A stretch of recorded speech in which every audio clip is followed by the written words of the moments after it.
चलिए students, session को start करते हैं और चीज़ों को समझने का प्रयास करते हैं। तो जैसा कि आपको मालूम है, एजुकेशन बायर आपकी परीक्षा यूपीएससी प्रीलिम्स 2025 जो कि बड़ी ही नज़दीक आ रही है। अब ज़्यादा समय नहीं, आपसे आज ये संडे मंडे में है। अब नेक्स्ट जो आपका संडे पड़ेगा, इसके अलावा जो संडे आएगा, फिर आपका जो 4 संडे पड़ेगा, जो आपका कल संडे था, ठीक है। और उसके बाद जो 4 संडे आएगा तो आपका 25 को समथिंग आपका प्रीलिम्स का एग्ज़ाम है। तो समय बहुत कम है बच्चे।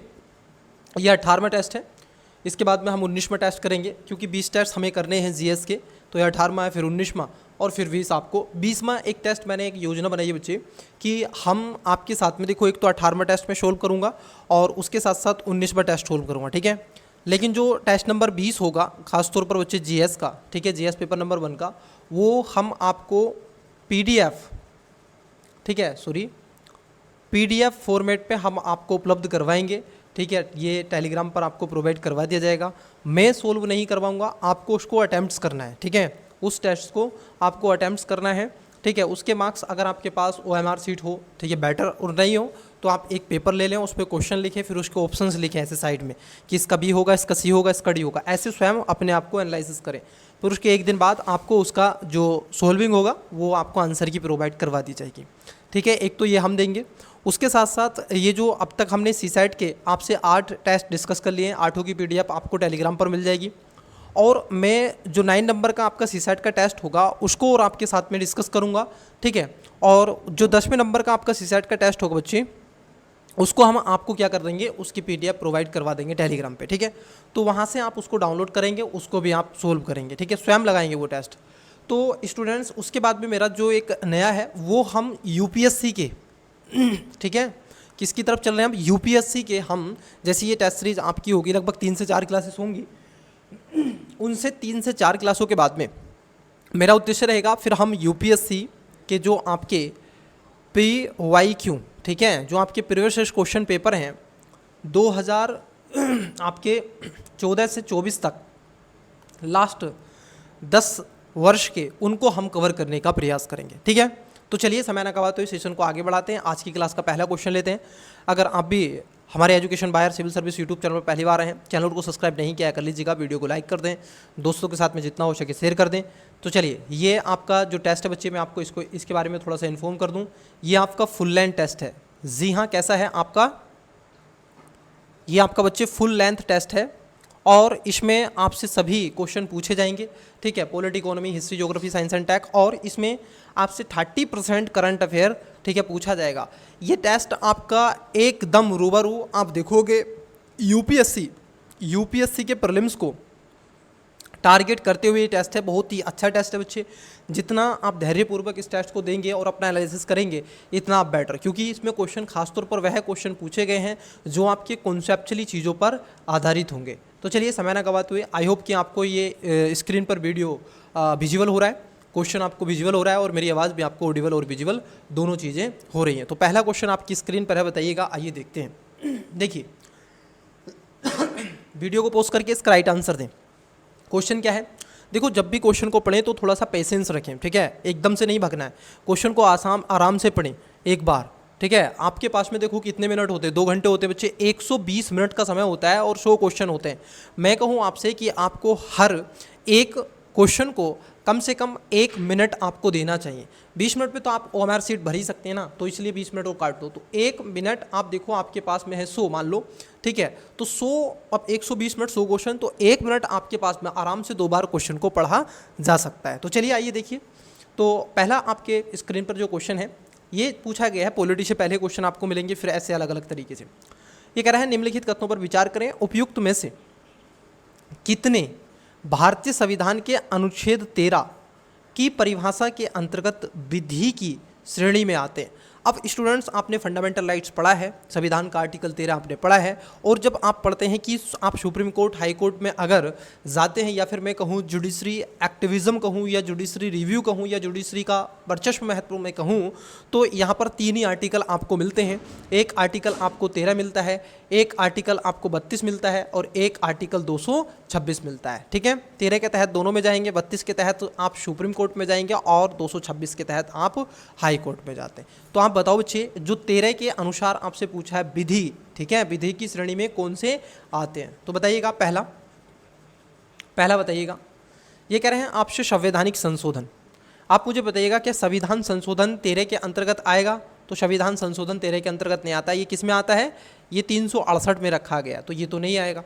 ठीक है, उसके बाद आपसे कह रहे हैं कि कार्यकारी जो आप देखोगे अधिसूचनाएं हैं, क्या इसके अंतर्गत आएंगी, बताइएगा क्या इसके अंतर्गत आएंगी। जी हाँ, ये इसके अंतर्गत आती हैं। प्रथाएं आती हैं, अध्यादेश आते हैं, उपविधि आती हैं। ठीक है, और उसके साथ साथ शासन भी इसके अंतर्गत आता है। ठीक है, इन सब के अलावा क्या आता है, जो नियम होता है ये इसके अंतर्गत आता है, और शासन, ठीक है बच्चे, क्या आता है आपका शासन, तो ये भी आपका इसी के अंतर्गत आता है। तो कितने हैं, 4 हैं, 1 2 3 4। तो इसमें कितने सही हैं, बताइएगा आपका सही था या गलत था। ठीक है, क्यों गलत था उस पर भी आप देखें। तो इसमें आप देखोगे खास तौर पर क्या है, इसके अंतर्गत ये सभी रखे गए हैं। ठीक है, चलिए, अब इसमें कोई इतना एक्सप्लेनेशन करने की ज़रूरत है नहीं, क्योंकि आपने फंडामेंटल राइट्स ऑलरेडी पढ़ के रखे हुए हैं। नेक्स्ट क्वेश्चन लेते हैं। क्वेश्चन पूछा गया है दूसरा, ये कह रहे हैं आपसे कि निम्नलिखित में से कौन से प्रावधान भारत के प्रावधान राज्य की नीति के निर्देशक सिद्धांत, मतलब कि DPSP जिसको बोलते हैं डायरेक्ट प्रिंसिपल स्टेट पॉलिसी, के अनुच्छेद 39 का हिस्सा है। बताइएगा इसमें कौन से 39 के हिस्से के रूप में रखा गया है। और ये आपसे अपेक्षाएं की जाती हैं एज ए UPSC एस्पिरेंट्स कि आपको संविधान के आर्टिकल बहुत अच्छे से आपको याद होने चाहिए। आर्टिकल 1 से 51 तक, कितने, आर्टिकल 1 से 51 तक आपको एकदम आपकी उंगलियों पर इतने आर्टिकल होने चाहिए। ठीक है, आपको लग सकता है कि बहुत कठिन है, बच्चे कठिन नहीं है। ठीक है, जितने भी आप देखते हैं ना आज, जो भी रैंक 1 हो 2 हो, चाहे जो भी रैंक हो, ठीक है, उनके सबके ये एकदम याद होता है। ठीक है, मेरे भी याद है, आपके भी होना चाहिए। तो जो आर्टिकल आपका 39 है उसके बारे में आपसे पूछा जा रहा है। अब देखिए पहला स्टेटमेंट क्या कह रहे हैं आपसे, पहला स्टेटमेंट है कि राज्य सभी नागरिकों के लिए पर्याप्त आजीविका के साधनों के अधिकार को सुरक्षित करेगा। मतलब कि आप देखोगे इससे खास तौर पर इस श्रेणी में रखा गया है कि यह समाज के सभी वर्गों को देखने का प्रयास करेगा। ठीक है, ताकि वो आजीविका, जब आप 39 पढ़ते हैं बच्चे, तो 39 में आपको खास तौर पर ये मिलता है, तो ये बात एकदम सही है। राज्य पुरुषों और महिलाओं दोनों के लिए समान कार्य के लिए समान वेतन सुनिश्चित करने का प्रयास करेगा। मतलब कि खास तौर पर यहाँ पर महिला और पुरुषों के लिए समानता की बात यहाँ पर की जा रही है, तो यहाँ पर वेतन भी आपको दिया जाएगा, तो ये बात भी सही है। राज्य ग्रामीण क्षेत्रों में कुटीर उद्योगों को बढ़ावा देगा। क्या आप मुझे बताइएगा ये संविधान के आर्टिकल जो आपका 39 है उसके अंतर्गत है? जी नहीं। तो ये किसके अंतर्गत है? एक आर्टिकल आपने पढ़ा होगा 43 जो महात्मा गांधी जी को रिप्रेजेंट करता है। तो बच्चे यहाँ पर ये साफ तौर पर कहते हैं महात्मा गांधी जी का ये विचार है, और ख़ास तौर पर इसमें क्या है, इसमें कहा गया है कि राज्य जो कुटीर उद्योग हैं, MSME जो सेक्टर है, उनको बढ़ावा देने का प्रयास करेगा। ठीक है, तो यहाँ पर तीसरा जो स्टेटमेंट है वो आपका गलत हो जाएगा। क्या इसमें एलिमेंट मेथड यूज कर सकते हैं? जी हाँ, बिल्कुल, एब्सोल्युटली, इसमें आप क्या कर सकते हैं, एलिमेंट मेथड यूज कर सकते हैं। तो देखो बच्चे, जहाँ पर 3 स्टेटमेंट है वो इसका राइट आंसर होगा नहीं, तो करेक्ट आंसर हो जाएगा बेटा इसमें 1, 2 और 4। अब यहाँ पर चौथा स्टेटमेंट क्यों सही है? क्योंकि राज्य संपत्ति तथा उत्पादन के साधनों की संकेंद्रण को क्या करेगा, संकेंद्रण करने का प्रयास करेगा। तो यहाँ पर चौथा स्टेटमेंट भी आपका सही है। मैं आपको एक ट्रिक बताता हूँ, इसको कैसे याद करते हैं। देखो, संविधान का आर्टिकल 39 कैसे याद करना है, एक ट्रिक आप कहानी में सुना रहा हूँ, उसको थोड़ा सा फोकस करके सुन लीजिएगा, उसमें बहुत ज़रूरी है बच्चे। ठीक है, देखो पहला क्या होता है, सभी के लिए क्या होना चाहिए, सभी नागरिकों के लिए क्या होने चाहिए बच्चे, सभी की आजीविका के लिए साधन आप जुटाएंगे। ठीक है, देखो सबसे पहले आपको क्या करना पड़ेगा, साधन जुटाने पड़ेंगे। क्या जुटाने पड़ेंगे बच्चे? आपको पर्याप्त आजीविका चलाने के लिए साधन जुटाना। ठीक है, इसको लिख लेंगे, साधन आप सबसे पहले जुटाओगे, पहला। दूसरा क्या करोगे, जब आपके पास साधन जुटेंगे तो समान वितरण होगा। ठीक है, क्या होगा, इनका क्या होना चाहिए, साधन जुटाओगे कब, जब आपके साथ में समान इसका वितरण होना चाहिए। ठीक है, साधन जुटा रहे हैं, वितरण। अब देखो, जब आपके पास में समान साधन भी होंगे, वितरण भी आप करने का प्रयास कर रहे हैं, तो आपके पास क्या हो जाएगी, इससे संपत्ति अर्जित हो जाएगी। क्या हो जाएगी बच्चे, आपके पास में इससे संपत्ति अर्जित हो जाएगी, संपत्ति अर्जित हो जाएगी।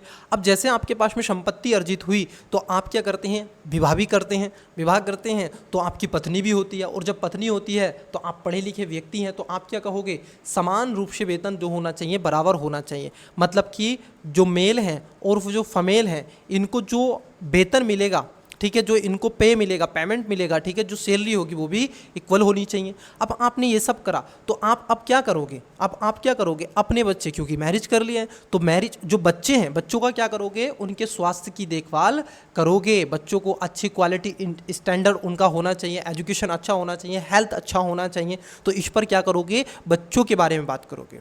और इसीलिए इसमें एक अमेंडमेंट भी किया गया था, जिसको आप पढ़ते हैं 42nd अमेंडमेंट, जो हुआ था 1976 में। उसमें कहा गया था कि बच्चों के स्वास्थ्य विकास के लिए अवसर प्रदान करने का प्रयास करेगा। तो ये आपके हैं बच्चे, जो खासतौर पर आर्टिकल 39 से रिलेटेड है। तो इनको इस तरीके से आप नोट डाउन कर लें और उसको इसी तरीके से याद रखें। ठीक है, देखो, कुछ चीज़ों को इंटरेस्टिंग बनाना पड़ता है, क्योंकि याद करने के अलग अलग सबके तरीके होते हैं। आपको लगता है नहीं ऐसे याद कर लेंगे, तो ऐसे कर लो। चलो आओ क्वेश्चन देखो नेक्स्ट। क्वेश्चन है आपका, भारतीय संदर्भ में पंथ निरपेक्षता के संदर्भ में निम्नलिखित कथनों पर विचार करें। अब देखो, आपको क्या करना है, जो पंथ निरपेक्ष, यहाँ पर शब्द कई बार आप बोलते हैं, आपकी पढ़ाई में आता है धर्मनिरपेक्ष।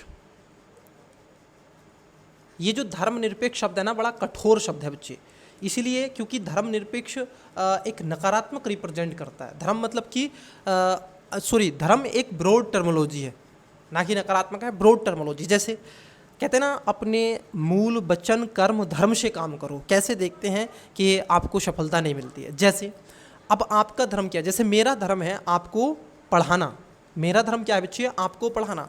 एक विद्यार्थी का धर्म क्या है, अच्छे से पढ़ना। ठीक है, अब मेरा धर्म क्या है, पढ़ाना, और आपका धर्म क्या है, अच्छे से पढ़ना। वैसे ही आप देखोगे आपका धर्म क्या होता है, बड़ों का आदर सम्मान करना। ठीक है, तो ये सब अपने धर्म है, अपने धर्म से काम करो। तो धर्म एक बड़ी टर्मोलॉजी है, इसलिए हम पंथ की बात करते हैं। ठीक है, किसकी बात कर रहे हैं हम, इसलिए सेकुलर की बात करते हैं, पंथ की बात करते हैं। तो जो पंथ निरपेक्ष है, पंथ निरपेक्ष दो तरीके का होता है, एक होता है पॉजिटिव, एक होता है निगेटिव। भारत में कैसा है, भारत में निगेटिव नहीं है, पॉजिटिव है। जबकि अगर फ्रांस की बात कर लें, अगर हम फ्रांस की बात कर लें तो वहाँ पर जो पंथ निरपेक्ष है वो आपका निगेटिव है, और भारत में जो आप देखोगे धर्मनिरपेक्ष है वो पॉजिटिव है। क्यों, क्योंकि भारत में राज्य का कोई धर्म नहीं होता, और राज्य समय रहते हुए धर्म के मामले में इंटरफेयर करता रहता है यदि उसको कुछ कमियां ऐसी प्रतीत होती हैं। जबकि आप देखोगे फ्रांस में बच्चे होता क्या है कि वहाँ पर धर्म और राज्य दोनों एक दूसरे की तरफ पीठ करके खड़े हुए होते हैं। यूपीएससी 2022 की परीक्षा में, आई थिंक मैं अगर सही रिकॉल कर पा रहा हूँ, तो मेंस में 2022 में यूपीएससी ने ये क्वेश्चन पूछा था कि भारतीय पंथ निरपेक्षा कैसे फ्रांस भारत से सीख सकता है, कुछ इस तरीके से क्वेश्चन पूछा था। ठीक है, आइए देखिए क्वेश्चन क्या है। कथन है आपका, भारत न तो धार्मिक है और न गैर धार्मिक है और न ही धर्म विरोधी है। बात एकदम सही है, भारत ना ही तो कोई धार्मिक स्टेट है, ना ही गैर धार्मिक स्टेट है, और ना ही धर्म विरोधी है। यहाँ पर हिंदू हैं, मुस्लिम हैं, सिख हैं, बौद्ध हैं, जैन हैं, पारसी हैं, यहूदी हैं। ठीक है, ये सभी मूल वर्ग के आपको क्या मिलेंगे, भारत के अंदर धार्मिक संप्रदाय आपको मिलेंगे, और सभी का आदर और सम्मान किया जाता है। वहीं दूसरे कथन की बात कर लें तो ये कह रहे हैं आपसे कि भारत में राज्य का कोई आधिकारिक धर्म नहीं है। क्या आपको लगता है कि भारत का कोई ऑफिशियल ऐसे कोई आपका रिलीजन है? नहीं ना, क्योंकि भारत का कोई धर्म नहीं है। सबसे ऊपर क्या है हमारे यहाँ पर, जब आप सेकुलर पढ़ते हैं, सोशोलॉजी में बड़ा डेप्थ में इसको जाना जाता है, बट यहाँ पर जो भी है थोड़ा सा पॉलिटिकली पर्सपेक्टिव से बताते हैं। देखो, यहाँ पर आपका कौन होता है, स्टेट होता है, सॉरी यहाँ पर कौन है आपका, आप देखोगे स्टेट है। ठीक है, चाहे इसको कहें कि संविधान है, हमारे यहाँ पर सर्वोसर्व कौन है, संविधान है, ठीक है।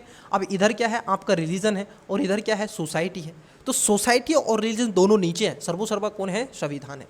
तो यहाँ पर भारत में राज्य का कोई अपना आप देखोगे आधिकारिक धर्म नहीं है और वह किसी भी धर्म को सार्वजनिक धन से समर्थन नहीं देता है। अब कुछ लोग कहेंगे सर वीज़ा तो हो जाता है, थोड़ा सा सब्सिडी दे देते हैं हज यात्रा पर, मंदिर का निर्माण कर देते हैं, तो बच्चे उसमें आप देखोगे ये आप ये नहीं कहोगे कि उसको धन का समर्थन दे रहे हैं कि एक पार्टिकुलरली किसी धर्म को हम विशेष को बढ़ावा दे रहे हैं, नहीं ऐसा नहीं करते। वो बच्चे कल्चरल को आप देखोगे बचाती है, संस्कृति को बचाती है, तो कई चीज़ें वहाँ पर उसमें एलोकेट हो जाती हैं, ठीक है। उसको ब्रॉड टर्मिनोलॉजी से देखें तो देखो जब भी आप क्वेश्चन को देखें ना एज ए टीचर के पर्सपेक्टिव से देखें, मैं आपको कई अप्रोच आपको दूंगा और आपको बताऊंगा जब मैं यूपीएससी का, अभी तो नहीं, यूपीएससी के हम पीवाई को स्टार्ट करेंगे, जो सेशन है क्लासेस है हमारी, ठीक है, तो उसको हम कंटिन्यू करेंगे। कुछ क्लासेस हो गई हैं लगभग 2017 तक हमने कर लिए हैं पेपर, ठीक है। उसके आगे के जो पेपर होंगे मैं उस पर आपको कुछ अप्रोच बताऊंगा, देखो क्या थोड़ा सा आपको करना चाहिए, ठीक है। हर चीज़ में जो सीसैट का होगा, लास्ट टेस्ट होगा 9 नंबर का, उस पर भी मैं आपको कुछ टिप्स दूंगा और उसको नोट डाउन आवश्यक रूप से करना। देखो तीसरा कह रहे हैं कि भारतीय राज्य यह सुनिश्चित करता है कि प्रति एक व्यक्ति को किसी भी धर्म का पालन और प्रचार करने की स्वतंत्रता हो तथा धार्मिक आधार पर कोई भेदभाव ना किया जाए। बिल्कुल, संविधान का आर्टिकल आपने पढ़ा होगा, आर्टिकल कौन सा बच्चे, आर्टिकल आप पढ़ते हैं धार्मिक स्वतंत्रता, जिसमें आपको 25 से 28 तक चर्चा की जाती है, ठीक है। बाकी की चीज़ें आपको क्लियर है। तो यहाँ पर आप देखोगे इसमें पूछा गया है कौन सा सही है, तो इसमें पहला सही है कि कथन आपका 2 और कथन 1 दोनों सही हैं तथा कथन दोनों कथन एक की सही व्याख्या भी करते हैं, तो इसका करेक्ट आंसर हो जाएगा ऑप्शन नंबर ए, ठीक है। चलिए बेटा नेक्स्ट क्वेश्चन लेते हैं। देखिए आपने पढ़ा होगा इमरजेंसी प्रोविज़न, बताइएगा संविधान के किस पार्ट में इसको रखा गया है। लास्ट टाइम 2024 में यूपीएससी ने क्वेश्चन पूछ लिया, उसमें आपसे पार्ट पूछे हैं जो संविधान के पार्ट हैं, पार्ट नंबर 1, 2, 3, 4, 5, 6, 7। तो बेटा इसको एक बार लिस्ट बना लीजिएगा इनकी, और इनके सामने क्या क्या भाग हैं, 1 में क्या है, 2 में क्या है, 3 में क्या है, इसको एक बार पढ़ लीजिएगा। कुछ ऐसे आर्टिकल्स पर भी क्वेश्चन बन जाते हैं। तो जैसे आप देखोगे ये जो आपातकाल की बात की गई है, ये संविधान का आप एक पार्ट पढ़ते हैं बच्चे जिसको हम 18 के नाम से जानते हैं। वहीं पर आप देखोगे एक आर्टिकल भी आप पढ़ते हैं 18, वहाँ पर उपाधियों के अंत की बात की गई है, ठीक है, उपाधियों के अंत की बात की गई है।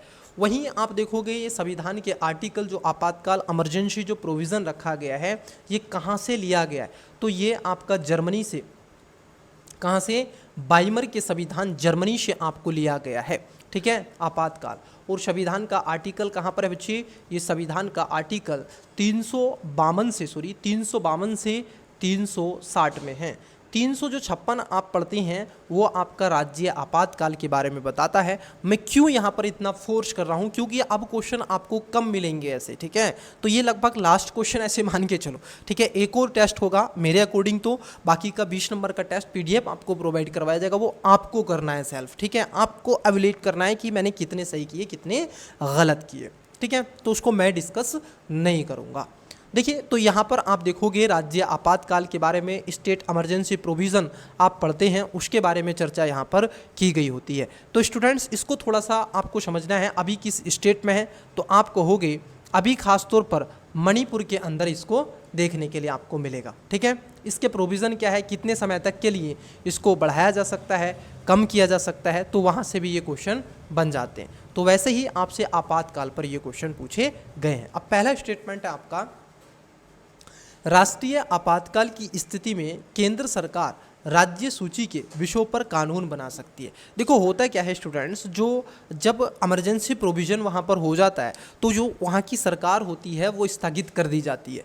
मतलब कि सरकार अब किसके अंडर में आ जाएगी, वो संघ की सरकार के अनुकूल काम करती है, केंद्र सरकार के। ध्यान रखना संविधान के अंतर्गत जब भी आप मेंस लिखेंगे कुछ की टी टर्मोलॉजी हैं कुछ ऐसे, तो कभी भी आप केंद्र शब्द का यूज नहीं करेंगे, क्योंकि संविधान के अंदर जो किया गया शब्द है वो संघ है, ना कि केंद्र की बात की गई है। तो पहला स्टेटमेंट एकदम सही हो जाएगा।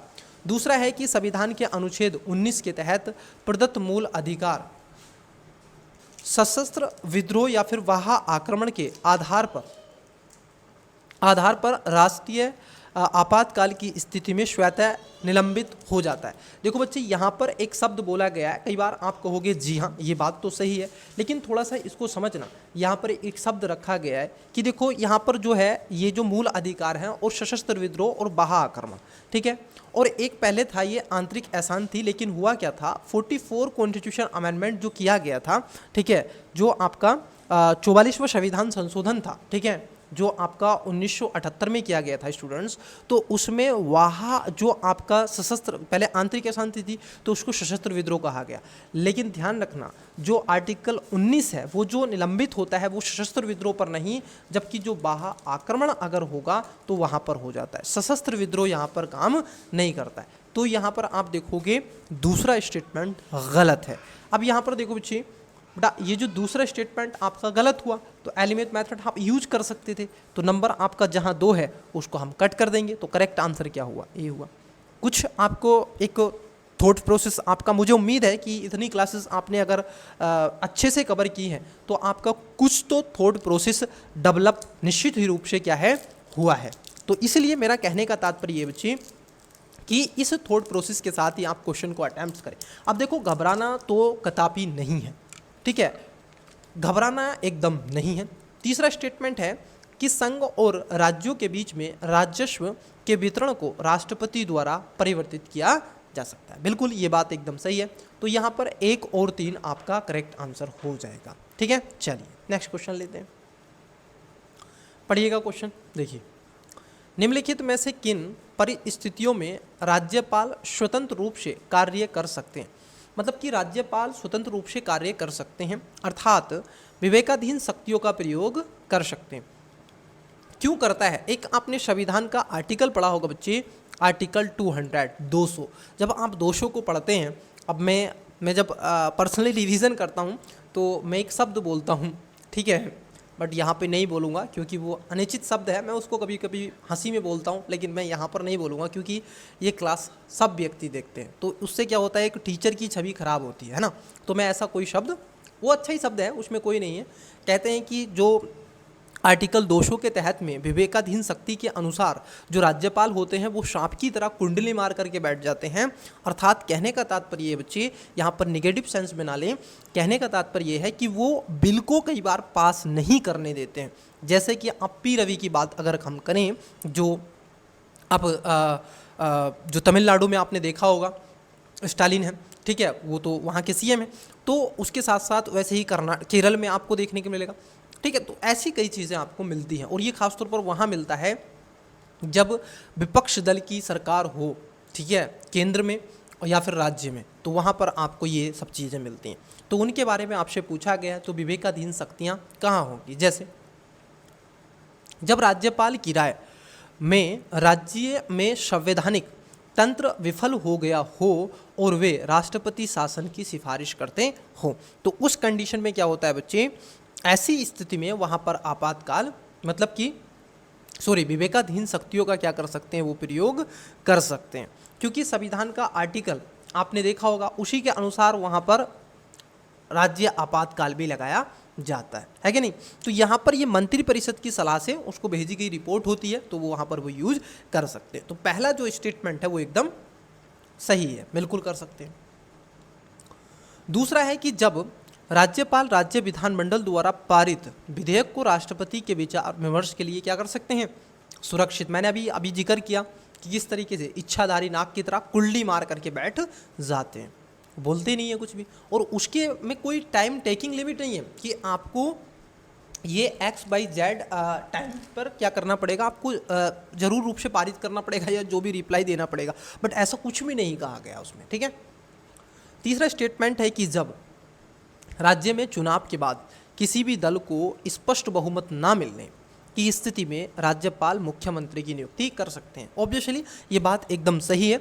अगर ऐसा होता है तो वो खास तौर पर इसको बोलते हैं विधानसभा जब त्रिशंकु हो, अर्थात कहने का तात्पर्य है कि दल को पूर्ण बहुमत ना मिला हो तो राज्यपाल क्या कर सकते हैं, अपनी विवेकाधीन शक्तियों का प्रयोग करते हुए मुख्यमंत्री की नियुक्ति कर सकते हैं। That's it. तो तीनों बातें सही हैं, correct answer option number D हो जाएगा। अब बात कर लें, क्योंकि ये टेस्ट सीरीज हम हिंदी और इंग्लिश दोनों माध्यम को कवर कर रहे हैं, तो इंग्लिश वाले बच्चे वीडियो को पॉज करके करेक्ट आंसर दें। चलिए बेटा इसका राइट आंसर दें आसानी से। क्वेश्चन नंबर 3 और 4 को भी पढ़ें, दो दो का आप दे सकते हैं आसानी से। आप भी दे सकते हैं, आपको लगता है कि मुझे इंग्लिश में पढ़ना है तो आप पढ़ें। 3 नंबर का क्वेश्चन पढ़ लें, 5 भी पढ़ लें, और 3 नंबर के ऑप्शन इधर हैं इनको, ठीक है। चलिए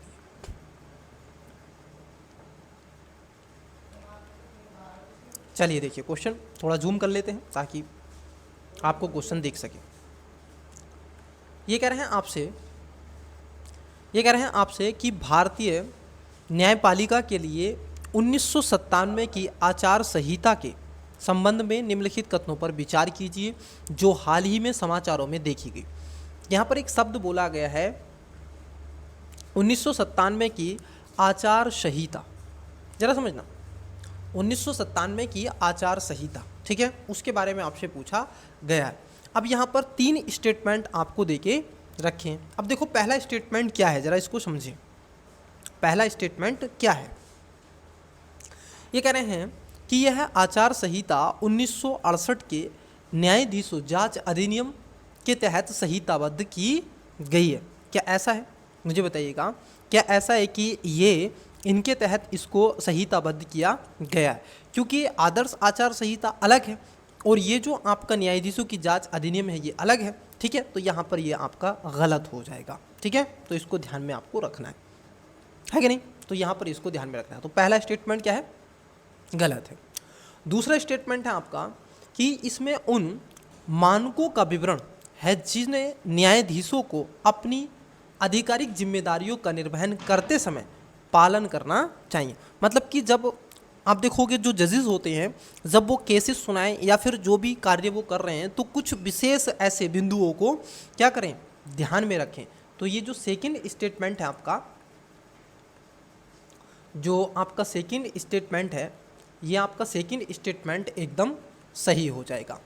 वहीं तीसरा है कि आचार संहिता का कोई भी उल्लंघन संविधान के अनुच्छेद 124 के तहत औपचारिक महाअभियोग कार्यवाही की ओर ले जाता है। तो यहाँ पर आप देखोगे पहला गलत है, दूसरा तीसरा दोनों सही है। तो कितने सही पूछा आपसे, तो आप कहोगे इसमें करेक्ट आंसर हो जाएगा ऑप्शन नंबर बी, मतलब कि केवल इसके अंतर्गत 2 स्टेटमेंट आपके सही हो जाएंगे। नेक्स्ट क्वेश्चन है आपका 7 नंबर, और क्वेश्चन पूछ रहे हैं आपसे संविधान को पॉलिटी को। अभी क्योंकि जो स्टार्टिंग के 15 क्वेश्चन हैं वो खासतौर पर पॉलिटी पर बेस ही हैं। ये कह रहे हैं भारत के संविधान के अनुच्छेद 326 के संदर्भ में निम्नलिखित कथनों पर विचार करें। अब देखो आपने आवश्यक रूप से 324 पढ़ा होगा, 326 आपने पढ़ा होगा, तो उसी पर आपसे क्या है क्वेश्चन पूछ रहा है। पहला, अनुच्छेद में वयस्क मताधिकार शब्द का स्पष्ट रूप से उल्लेख किया गया। तो देखो कई बार क्या होता है ना स्टूडेंट्स, ऐसे स्टेटमेंट में कन्फ्यूजनेस आपकी ज़्यादा हो जाती है, होता है कि नहीं? कि जैसे आप कहोगे मुख्यमंत्री शब्द का या प्रधानमंत्री शब्द का या मंत्री परिषद शब्द का संविधान के अंदर स्पष्ट उल्लेख किया गया है ना, तो यह संसद शब्द का संविधान के अंदर स्पष्ट उल्लेख किया गया, व्याख्या की गई है, ऐसा कुछ। तो कई बार बच्चे क्या है उसकी पूर्व धारणा बना लेते हैं कि नहीं।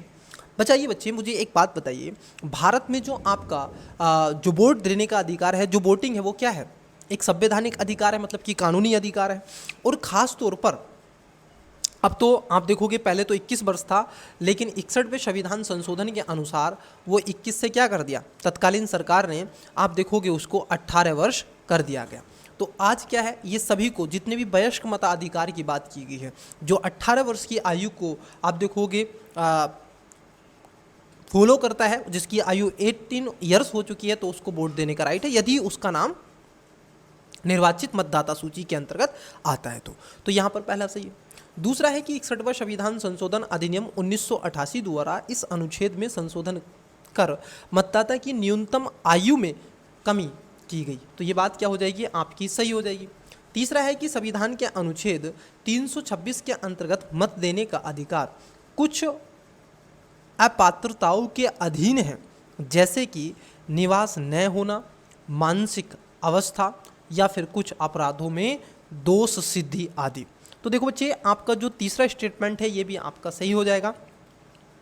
क्योंकि इसके अंतर्गत संविधान में निर्वाचन के लिए आप देखोगे निवास ना होना, मानसिक अब ऐसी विषमता हो चुकी है, आपराधिक गतिविधि हो गई है, या भ्रष्ट या उसका ऐसा आचरण है कि वो बहुत ज़्यादा करप्टेड है, तो ये भी इसके अंतर्गत है। तो यहाँ पर तीनों स्टेटमेंट क्या हो जाएंगे, कितने सही पूछा आपसे, तो तीनों स्टेटमेंट सही हो जाएंगे, तो सी इसका करेक्ट आंसर हो जाएगा। मुझे मालूम है आप वीडियो तो देखते हैं, ये भी मुझे पता है, कंटेंट आपको सभी चाहिए, लेकिन आप लाइक नहीं करते हैं, ये सत्य है, परंतु कड़वा है। या तो देखो आप को लगता है ना कि गलत है, कंटेंट आपको नहीं समझ में आता है, या फिर मैं कहूँगा कि आपको अच्छी नहीं लगती, तो आप भाई डिसलाइक मारो ठोक के, ठीक है, भद्दा सा कमेंट करो। बहुत सारी चल रही हैं यार यूट्यूब पे, बहुत बहुत बड़े टीचर आपको पढ़ा रहे हैं, ठीक है, सारी चीज़ें प्रोवाइड करवा रहे हैं, बहुत अच्छे वे में करवा रहे हैं, तो आप वहाँ से आराम से कर सकते हैं। लेकिन अब आपको चीज़ें मिल रही हैं तो आपका इतना तो ड्यूटी बनती है। जानते हैं कि नहीं, जो फंडामेंटल ड्यूटीज़ हैं, राइट्स की बात नहीं होती है, फंडामेंटल ड्यूटीज़ की भी बात होती है संविधान के अंदर, ठीक है। तो आइए देखिए क्वेश्चन, अनुसूचित जातियों से संबंधित प्रावधानों के संदर्भ में निम्नलिखित कथनों पर विचार कीजिए। किस पर पूछा गया, जो आपकी एससी कम्युनिटी है उसके बारे में आपसे इस क्वेश्चन को पूछा जा रहा है। अब पहला स्टेटमेंट क्या है, देखो, भारत के संविधान का अनुच्छेद 341 भारत की संसद को यह अधिसूचित करने का अधिकार देता है कि किस राज्य या केंद्र शासित प्रदेश के लिए कौन सी जातियां, वर्ग या जनजातियां अनुसूचित क्षेत्र में मानी जाएंगी। कौन सा आर्टिकल, 341। क्या ये बात सही है, तो बच्चे ये आपका है गलत, क्योंकि 341 नहीं, बल्कि आप 341 का जब ए पढ़ते हो, या फिर मैं कहूँगा एक करते हो, आप सब क्लोज उसका 1 पढ़ते हो, तो वहाँ पर इस बात को रेखांकित किया गया है, ठीक है। तो पहला स्टेटमेंट क्या है आपका, गलत हो जाएगा, ठीक है। क्या हो जाएगा, पहला स्टेटमेंट आपका रॉन्ग हो जाएगा, मतलब कि गलत हो जाएगा। वहीं अगर हम दूसरे स्टेटमेंट की बात कर ले, दूसरा स्टेटमेंट है कि भारत के संविधान का अनुच्छेद 341 यह प्रावधान करता है कि केवल राष्ट्रपति को ही यह अधिकार है कि वह किसी जाति, वर्ग या जनजाति को अनुसूचित जातियों की सूची से बाहर कर सकते हैं। देखो बच्चे, यहाँ पर ये जो दूसरा स्टेटमेंट है ये भी गलत है, क्योंकि जब आप संविधान का आर्टिकल 341(2) पढ़ते हैं, वहाँ पर देखो एड ऑन करना, समझना, अगर किसी को शामिल करना है, मैं एक टर्मोलॉजी आपको बता रहा हूँ, बहुत ही कई बार कन्फ्यूजनेस हो जाती है। अगर शामिल करना है तो प्रेसिडेंट्स यहाँ पर अपनी भूमिका निभाएंगे, लेकिन उसको बाहर करना है तो ये अधिकार संसद को दिया गया है, दैट्स इट। और इसमें किसी जाति, नस्ल या जनजाति को अनुसूचित जातियों की में शामिल या बाहर कर सकती कौन, संसद। संसद को यह अधिकार है, ठीक है, ना कि तो शामिल भी कौन करेंगे, संसद ही कर सकती है, शामिल करने का भी कोई नहीं, ठीक है। किसी क्षेत्र को घोषित कर सकते हैं वो कि ये, या किसी को घोषित करना है, लेकिन शामिल करना है तो, या उसको बाहर करना है तो राष्ट्रपति नहीं, केवल राष्ट्रपति, ठीक है, ये गलत है दोनों, ठीक है। तो यहाँ पर ये गलत हो जाएगा।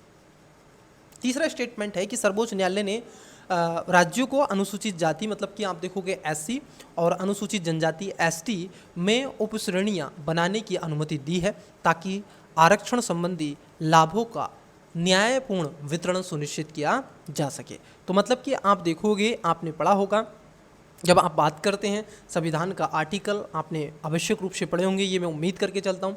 आर्टिकल चाहे आपका 15 हो और उसके साथ साथ चाहे आर्टिकल आपका 16 हो, 15(4), 16(4) आपने पढ़े हैं, ठीक है, इसमें कोई दोराग्रह नहीं है। तो यहाँ पर आप देखोगे आपका जो थर्ड स्टेटमेंट है वो आपका करेक्ट हो जाएगा, पहला दूसरा गलत है। पूछा कितने सही हैं, तो कितने सही है बेटा, इसमें आपके केवल एक स्टेटमेंट सही हो जाएगा, तो यहाँ पर right answer option number A हो जाएगा। चलिए नेक्स्ट क्वेश्चन देखते हैं। क्वेश्चन है आपका नेक्स्ट नंबर, क्या है, विधि द्वारा स्थापित प्रक्रिया, जरा समझना, और विधि की साम्यक प्रक्रिया, ठीक है, विधि द्वारा स्थापित प्रक्रिया और विधि की साम्यक प्रक्रिया। आपने संविधान का आर्टिकल पढ़ा है, आर्टिकल 14, नोट डाउन कर लीजिएगा, आर्टिकल 14 को पढ़ लें, आर्टिकल 19 को पढ़ लें, आर्टिकल 21 को पढ़ लें और आर्टिकल 32 को पढ़ लें। ये 4 आर्टिकल हैं फंडामेंटल राइट्स में, इनको जितना हो सके कंठस्थ होके पढ़ लीजिएगा, क्योंकि यहाँ से लगभग 1 से 2 क्वेश्चन पॉलिटी में अगर पूछ रहे हैं वो 15 से 17 क्वेश्चन, तो 1 से 2 क्वेश्चन इन 4 आर्टिकल से आपको देखने के लिए डायरेक्टली मिल जाएगा। ठीक है, लगातार ये यूपीएससी का ट्रेंड बताता है। चलिए देखिए, तो विधि की साम्यक प्रक्रिया और विधि द्वारा स्थापित प्रक्रिया। अब स्थापित प्रक्रिया तो सभी के आप देखोगे साथ है भाई, विधि की जो प्रक्रिया है वो तो सभी के अनुसार है, स्थापित प्रक्रिया लो के अनुसार हो रहा है। ठीक है, जैसे एक एग्जाम्पल देते हैं, मान लीजिए ए है, एक व्यक्ति है, और ए ने क्या किया, एक सी है, इसका मर्डर कर दिया। ठीक है, कैसे मर्डर किया, इसने आया और इसकी गर्दन को उड़ा दिया। ठीक है, या फिर इसने गोली मारी, शूट कर दिया मान लीजिए।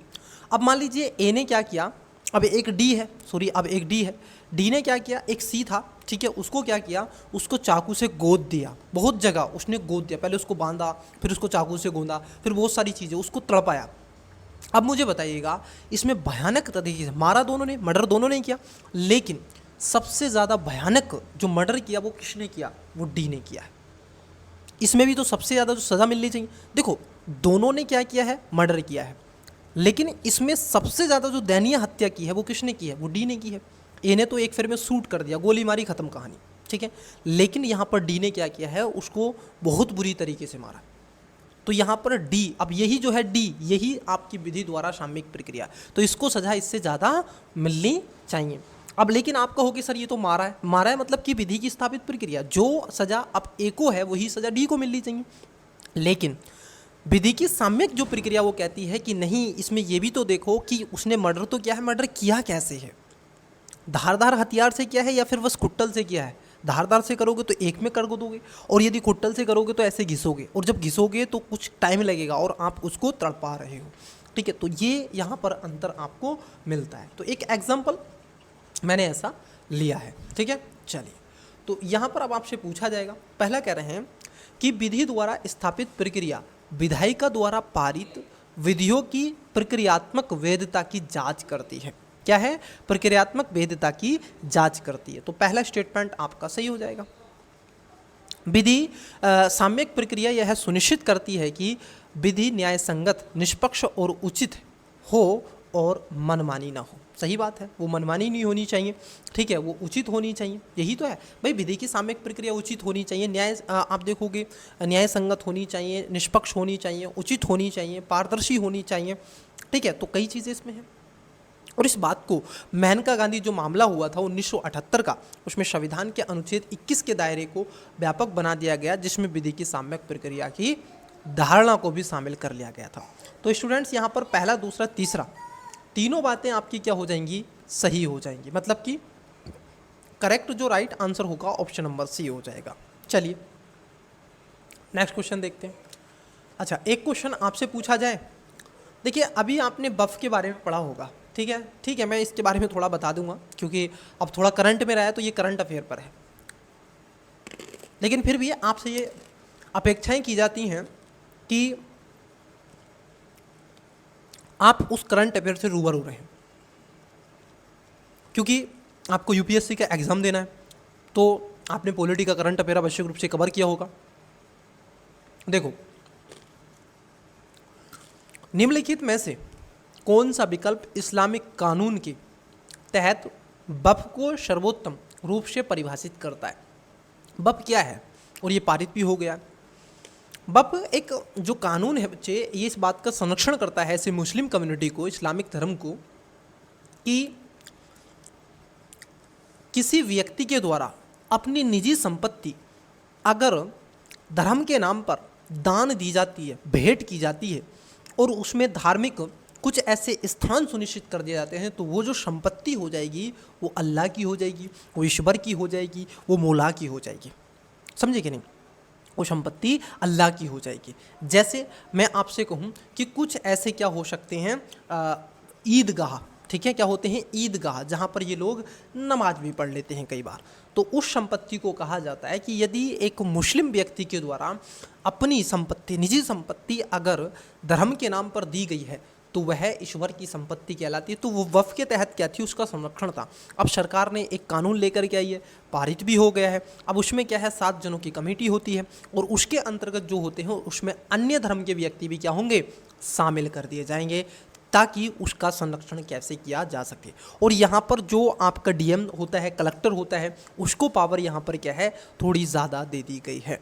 यदि उसको लगता है कि ये संपत्ति लीगल है और यदि वक्फ को दी गई बोर्ड, ठीक है, बोर्ड इस चीज़ का रक्षण तो करेगा, लेकिन सर्वाधिक शक्ति यहाँ पर प्रशासनिक अधिकारी के हाथ में सुनिश्चित कर दी गई है। तो ये क्या है, उसको आपने इसका राइट आंसर तो दे दिया होगा कि यह एक मुसलमान द्वारा धार्मिक पवित्र या धर्मांतर उद्देश्यों के लिए दी गई संपत्ति का एक स्थायी समर्पण है। मतलब कि अगर मेरे पास में मान लीजिए ज़मीन है, अजूम कीजिए मेरे पास में 100 एकड़ भूमि है और मैं मुस्लिम कम्युनिटी को बिलोंग करता हूँ और मैंने कहा उसमें से 10 एकड़ में भूमि धर्म के नाम पर दे देता हूँ, यहाँ पर धार्मिक क्रियाएं आपकी होंगी, तो ये वक्फ में कहलाएगी। ठीक है, चलिए, तो इसका करेक्ट आंसर हो जाएगा ऑप्शन नंबर, आप देखोगे बी इसका करेक्ट आंसर हो जाएगा। तो अब सरकार इसको लेकर के आई है कानून और ये पारित भी हो गया है बच्चे, तो बी इसका राइट आंसर हो जाएगा। ठीक है, देंगे क्वेश्चन, आपको भी देंगे, आपसे पूछेंगे, बिल्कुल मेरी आदत है आपसे क्वेश्चन पूछना और होनी भी चाहिए एज ए टीचर। तो 60 का क्वेश्चन का राइट आंसर दें, 70 का राइट आंसर दें इंग्लिश वाले मीडियम स्टूडेंट्स, 9 का एंड 10 और 8 नंबर का क्वेश्चन पढ़ लें पहले, फिर उसके बाद आपको यहाँ पर इसके ऑप्शंस दिख जाएंगे और भी 2 स्टेटमेंट है। How many of above statement are correct, only 1, only 2, only 3, none. चलिए नेक्स्ट क्वेश्चन लेते हैं, आइए देखिए क्वेश्चन क्या है। क्वेश्चन नंबर 11 देखिएगा। ठीक है, पेशेंस जितना रखोगे, देखो अब घबराना बिल्कुल नहीं है, डरना नहीं है, बिल्कुल एग्ज़ाम नज़दीक है, एकदम रिलैक्स माइंड से जितना पढ़ा है आपने बहुत पढ़ा है, जो चीज़ें हम कवर करवा रहे हैं उनको भी आप मल्टीपल टाइम देखें। ठीक है, जो वीडियो नहीं देखी है उसको देखें, थोड़ी स्पीड बढ़ा लें, 2x पे कर लें।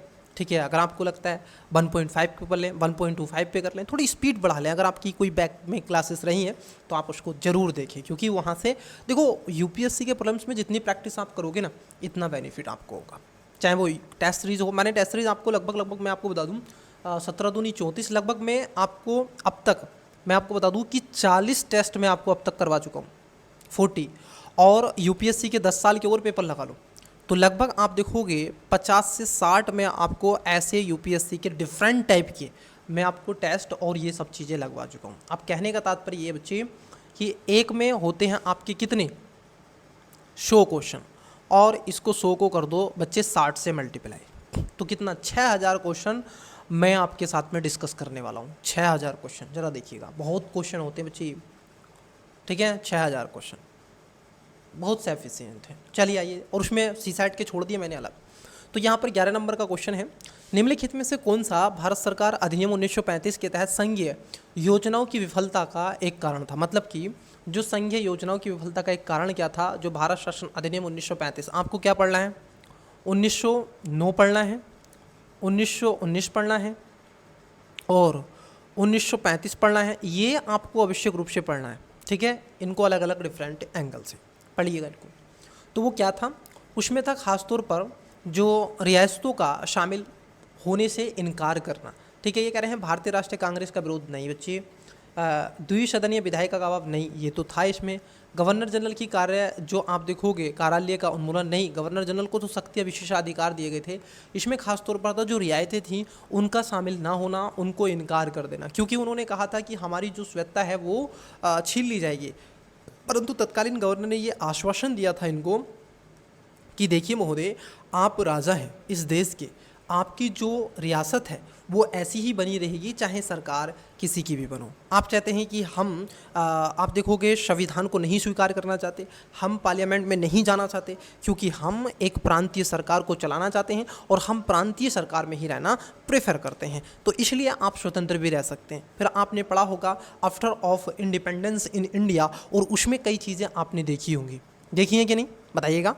स्वतंत्रता के पश्चात आपने देखी है कि नहीं, भारत में स्वतंत्रता के पश्चात कई ऐसे रजवाड़े आपने देखे होंगे, चाहे वो दिल्ली चाहे वो आपकी जूनागढ़ हो, चाहे वो हैदराबाद का निज़ाम हो, चाहे उसके साथ साथ आपका लद्दाख हो, उसके साथ साथ कई ऐसे छोटे बड़े और भी रजवाड़े थे जिनका विलय किया गया था। खैर क्वेश्चन पर आइए, क्योंकि मेरी आदत बहुत ही ख़राब है, मैं डेप्थ में चला जाता हूँ। निम्नलिखित संगठनों को उनके गठन के काला अनुक्रम में व्यवस्थित कीजिए। किसमें, उनको आपको क्या लगाना है, डेट वाइज लगाना है। ठीक है, तो बताइएगा, इसको डेट वाइज लगाने का प्रयास कीजिएगा। ये आपका हिस्ट्री से क्वेश्चन है बच्चे, किससे क्वेश्चन है? हिस्ट्री से ये क्वेश्चन पूछा गया है, हिस्ट्री से। ठीक है, चलिए, तो आपने इसका करेक्ट आंसर दिया होगा। देखो पहले पे आ जाएगा भारतीय जो महिला संघ है ये बना था, और ये बना था आपका 1917 में। कब बना था? 1917 में बना था। फिर उसके बाद में आपका जो भारतीय राष्ट्रीय महिला परिषद है ये आपका बनाया गया था 1926 में। कब बना था ये? 1926 में। और अखिल भारतीय जो महिला सम्मेलन था ये आपका 1927 में जाकर के बना था, इसके एक साल बाद। ठीक है, तो यहाँ पर पहला तीसरा आ जाएगा, फिर पहला फिर दूसरा, तो correct answer option number A हो जाएगा। अब इनके सबके मोटो क्या होंगे बच्चे? वही होगा, महिलाओं के हितों की बात करना, उनमें समाज में आर्थिक, सामाजिक, राजनीतिक कई ऐसी स्थिति उनके ऊपर उठाना। चलिए क्वेश्चन देखिएगा, गांधी इरविन समझौते पर क्वेश्चन कई बार यूपीएससी ने भी पूछा है और ये बड़ा ही इंपॉर्टेंट है। आइए देखिएगा, पूछा जा रहा है आपसे, गांधी इरविन समझौते के संदर्भ में निम्नलिखित कथनों पर विचार करें। पहली बात तो आपको पता होना चाहिए कि ये कब हुआ था।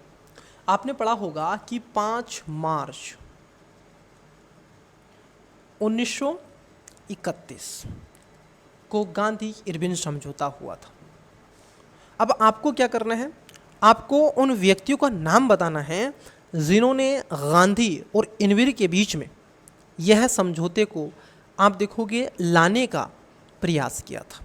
तो इसके कुछ स्टेटमेंट हैं 4, आइए उसको देख लेते हैं। पहला, इसके बिना किसी अपवाद के सवर्ण अवज्ञा आंदोलन के दौरान गिरफ्तार किए गए सभी समझना यहाँ पर ऑल अबाव सभी राजनीतिक कैदियों की रिहाई करना अनिवार्य कर दिया गया। देखो सभी की नहीं थी, उन सभी कैदियों की थी जो राजनीतिक में इन्वॉल्व नहीं थे।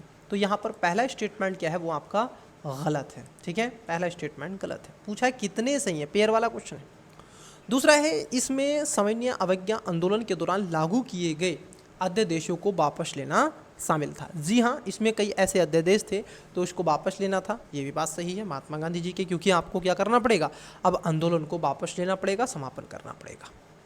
तीसरा है, समझौते ने सत्याग्रहियों की जब्त की गई संपत्तियों की वापसी की गारंटी दी, बशर्ते वह पहले से ही सरकार द्वारा मतलब कि आप देखोगे बेची ना गई हो, मतलब कि सरकार के द्वारा किसी तीसरे पक्ष को ना बेची गई हो, तो ये भी सही है। चौथा है, इस नए आंदोलन के दौरान पुलिस की बर्बरता की जांच की मांग को स्वीकार कर लिया गया। तो यहाँ पर ये जो आपका चौथा स्टेटमेंट है ये गलत है, क्योंकि इरविन ने कहा था कि हम जांच नहीं कर सकते। ठीक है, पुलिस की जो बर्बरता रही थी, आपको मालूम नहीं होगा, लोहे की हत्ती वाली जो लाठियाँ होती थी उनसे लाठियाँ फेरी गई थी। और ये ना केवल लाठियाँ पुरुषों पर थीं, बल्कि महिलाओं पर, बच्चों पर, युवाओं पर और वृद्धजनों पर भी थी। ठीक है, तो यहाँ पर पहला और चौथा गलत है। आपसे पूछा गया है सही, तो इसमें केवल 2 सही हैं। कितने सही हैं? इसमें केवल 2 सही हैं। चलिए नेक्स्ट क्वेश्चन लेते हैं।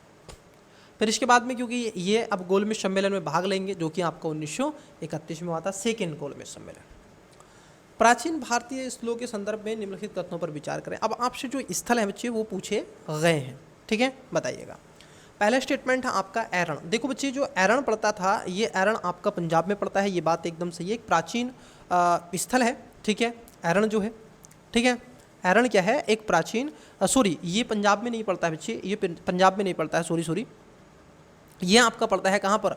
मध्य प्रदेश में, एमपी में आपको देखने के लिए मिलेगा। ठीक है, एराका नामक औषधि घास का यहाँ पर एक पांडा वाला क्षेत्र भी आपको मिला, बुंदेलखंड के मालवा वाले रीजन में। ठीक है, तो यहाँ पर ये ताम्र पाषाण काल का एक क्षेत्र माना जा रहा है एरण।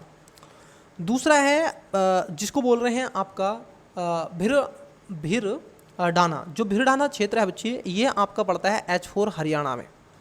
ठीक है, पंजाब हरियाणा। ये सिंधु घाटी सभ्यता का एक परिपक्व हड़प्पा वाला स्थल है, और इसकी ट्रेडिंग के अनुसार हम देखें जो रेडियो कार्बन ट्रेडिंग की गई इसकी, तो उस ट्रेंडिंग के अनुसार ये लगभग 9000 वर्ष पुराने से भी अधिक प्राचीन इसे बताया जा रहा है। ठीक है, तो दूसरा भी आपका गलत है, पहला गलत दूसरा गलत। जो आपकी संति है बच्चे, ये जो संति है ये आपका कर्नाटक में पड़ता है, और ये एक तरीके से क्या है? बौद्ध स्थल है। ध्यान में रखेंगे, ये क्या है? बौद्ध स्थल है। ठीक है, और ये कर्नाटक में आपको देखने के लिए मिलेगा, भीमा नदी के तट पर है। ये भी ध्यान में रखेंगे, किस नदी पर? यहाँ पर ये आपको कहाँ मिलेगा? भीमा नदी के तट पर है। ठीक है, तो यहाँ पर तीसरा स्टेटमेंट सही है, बाकी केस में गलत है। कितने पूछा आपसे, सही है बच्चे? तो कितने सुमेलित हैं? केवल एक सुमेलित है। Got it? चलिए नेक्स्ट क्वेश्चन को आइएगा, देखिएगा। क्वेश्चन है आपका, निम्नलिखित संप्रदायों पर विचार कीजिए। अब देखो यहाँ पर आपको संप्रदाय देके रखे हैं और पूछा गया है उपर्युक्त दिए गए संप्रदायों में से कितने जैन धर्म से संबंधित हैं, कितने जैन धर्म से संबंधित हैं। अब कुछ ऐसे स्टेटमेंट है इसमें आप एकदम देखते ही पहचान जाएंगे, समझे कि नहीं? कुछ ऐसे स्टेटमेंट हैं आप उसमें देखते ही पहचान जाएंगे। बताइएगा कौन से हैं, बताइएगा। चलिए आपने इसका करेक्ट आंसर दिया होगा। देखो पहला है आपका, जो आपका स्थानक वासी होते हैं बच्चे, ये जो स्थानक वासी होते हैं ये जैन धर्म से ही संबंधित है और ये स्थानक वासी 5वीं शताब्दी के आसपास आपको देखने के लिए मिले थे और ये आत्मा की शुद्धि, व्यक्तिगत शुद्धि पर ध्यान केंद्रित करने का प्रयास करते हैं। तो ये क्या है? जैन संप्रदाय से संबंधित है। मूल संघ की बात कर लें तो ये भी जैन संप्रदाय से संबंधित है और उसकी 2 शाखाएँ आपने पढ़ी होंगी। एक पढ़ी होगी आपने दिगंबर, और ये खासतौर पर 2 शाखाएँ पढ़ते हैं ना आप, एक पढ़ते हैं आप कौन सी? दिगंबर, और एक पढ़ते हैं श्वेतांबर। ये पढ़ते हैं कि नहीं?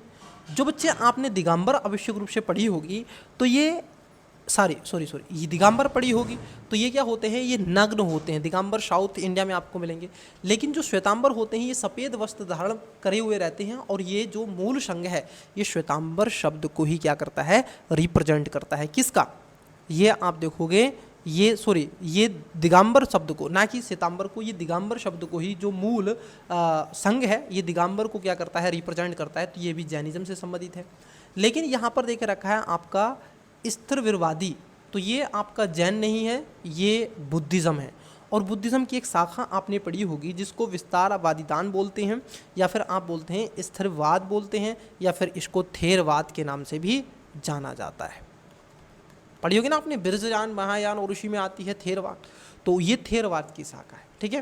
तो यहाँ पर कितने सही हैं? तो यहाँ पर 2 सही हैं। 24 में भी यूपीएससी ने ऐसे ही पूछा था और सेम ऐसे ही क्वेश्चन पूछा था, बिल्कुल सेम ऐसे ही क्वेश्चन पूछा था कि निम्नलिखित में से कौन सा बुद्धिज़्म की शाखा है?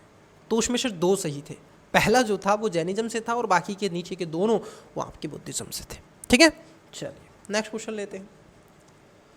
चलिए बेटा नेक्स्ट क्वेश्चन। आई होप कि आपको सारी चीज़ें क्लियर हो रही होंगी।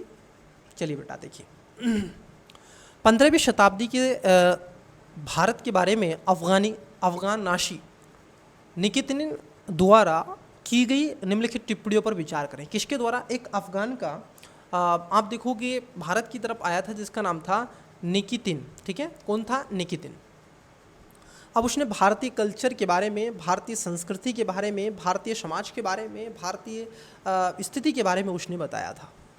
उसमें से अगर हम देखें, पहला ये कह रहे हैं कि निकितिन भारत में हिंदू और मुस्लिम दोनों धार्मिक प्रथाओं का विस्तृत विवरण करता है। ये बात एकदम सही है, दोनों का उसने विवरण किया, इसमें कोई दुराग्रह नहीं है, क्योंकि ये क्रीमिया, जॉर्जिया और एशिया की माइनर वालिचिया के व्यापार से लगे हुए थे और 1466 में रूस से यात्रा अपनी शुरू करते थे और 1494 तक ये भारत पहुंचते थे, ठीक है। तो ये बात तो सही है।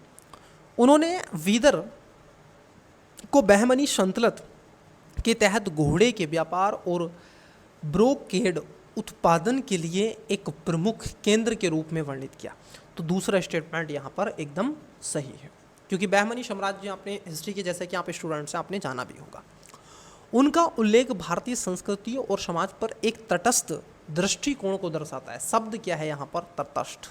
बच्चे ये गलत है, तटस्थ नहीं, बल्कि उन्होंने भारतीय रीति रिवाजों को विचित्र किया है, उनको अनैतिक बताया है और जो भी मुस्लिम रीति रिवाज थे, जो उनका कल्चर था, जो उनकी वैल्यू थी, मोरल था, उनको सबको अच्छा गुणगान दिखाने का प्रयास किया है।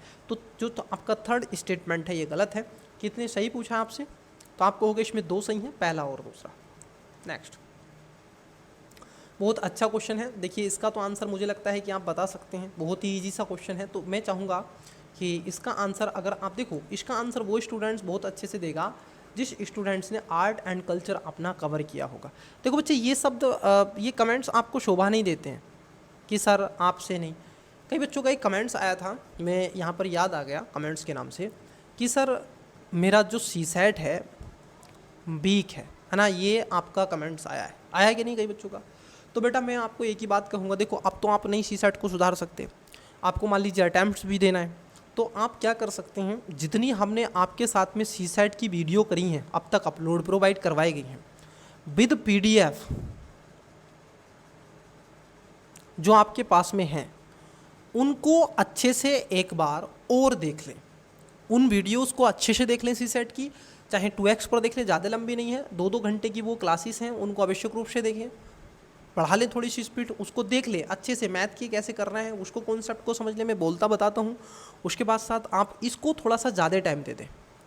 आपको लग सकता है कि आपके पास अगर मान लीजिए अभी भी 1 महीना है, मान लो ऐसे मानो, तो 1 महीना नहीं है, कम ही है, ठीक है, अब तो आपके पास कम ही दिन है, 1 महीना नहीं है, 7 चौक 28, हाँ लगभग कह सकते हैं। अब 1 फरवरी आपके पास में है ना, तो उस फरवरी को कैसे आपको अपनी तैयारी के लिए और बूस्ट कर देना है, तो या तो देखो आपको क्लासेस वो देख लेनी चाहिए सीसैट वाली, जो क्लासेस हैं उसको देखें, जो आपको टेस्ट मिला है पीडीएफ आपको मिल चुकी है,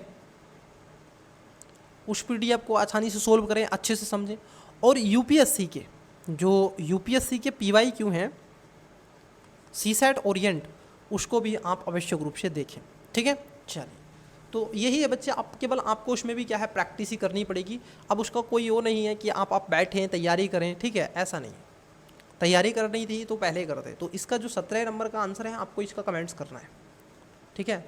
1 महीने में कोई सीसैट क्वालिफाई नहीं करवा सकता आपसे, लेकिन आपको ये ज़रूर मैं बता सकता हूँ एज ए यूपीएससी का 3 से 4 साल का जो अनुभव मेरे को रहा है यूपीएससी के पैटर्न का, उसके सिलेबस का, उसकी कई सारी चीज़ों का, राइटिंग का, ठीक है, कई चीज़ों का, तो मैं आपको वो शेयर कर सकता हूँ, आपको एक सही डायरेक्शन दे सकता हूँ। अब मैं कहने लगूँ आप जाओ और जा करके क्लास देखो या वो करो, नहीं, वो नहीं करना है आपको कि अब बैठो सीसैट पढ़ो, सीसैट में पढ़ना है तो नंबर सिस्टम पढ़ो, आओ परसेंटेज पढ़ते हैं, नहीं, ये नहीं पढ़ना है।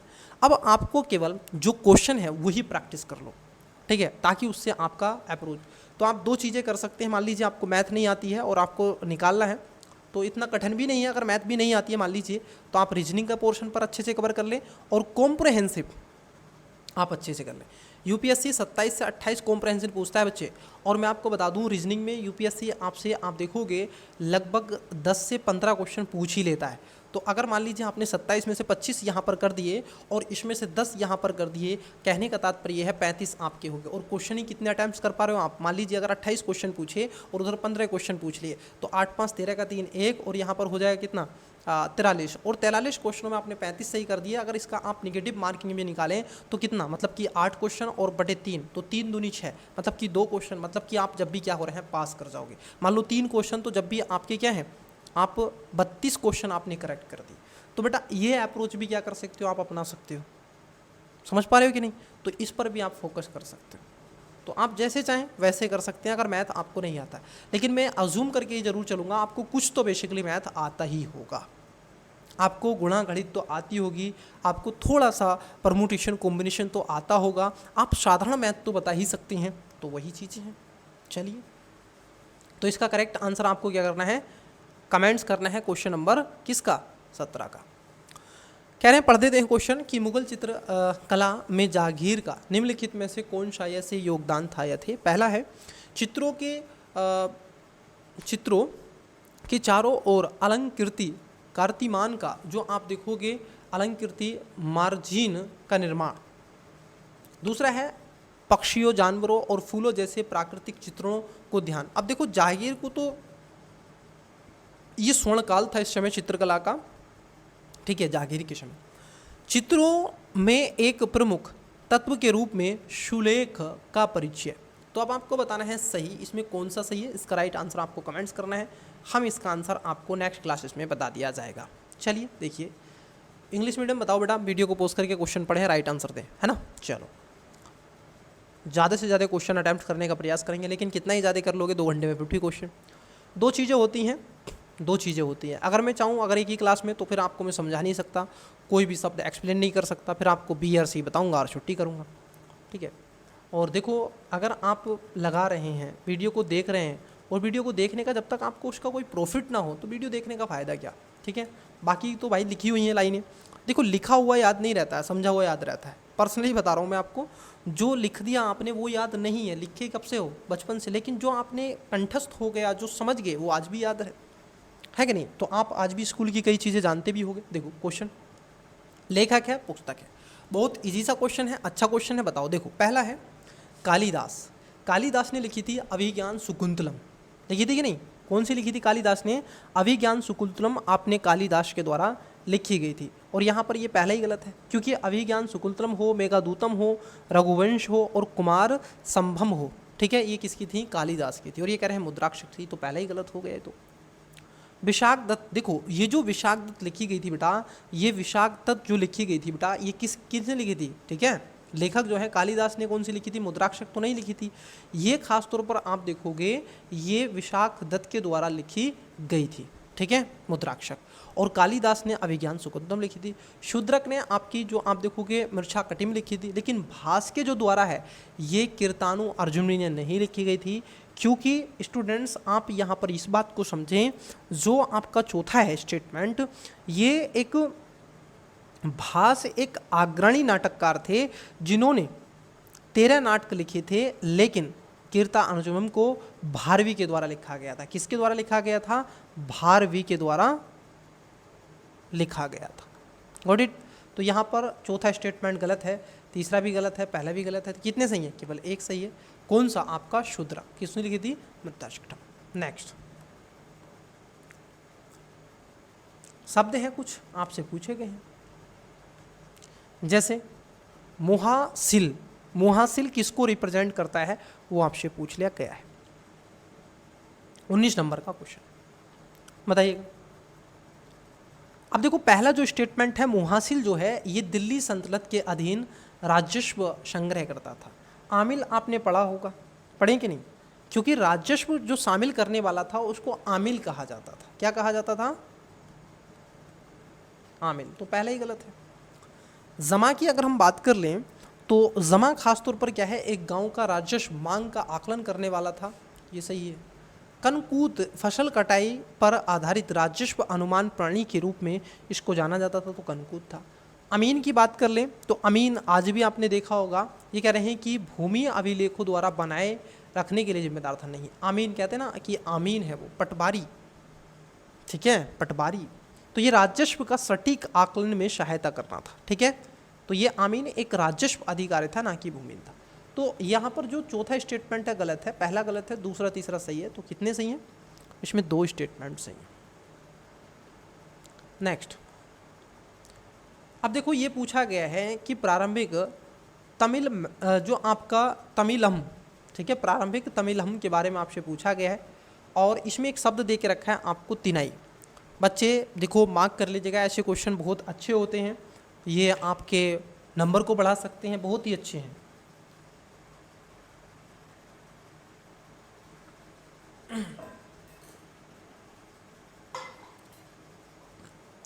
बीस नंबर का जो क्वेश्चन है, आपने साउथ कल्चर पढ़ा होगा, तो प्राचीन में आपने तोलकापियम, मणिमेखले ये सब पढ़े हैं।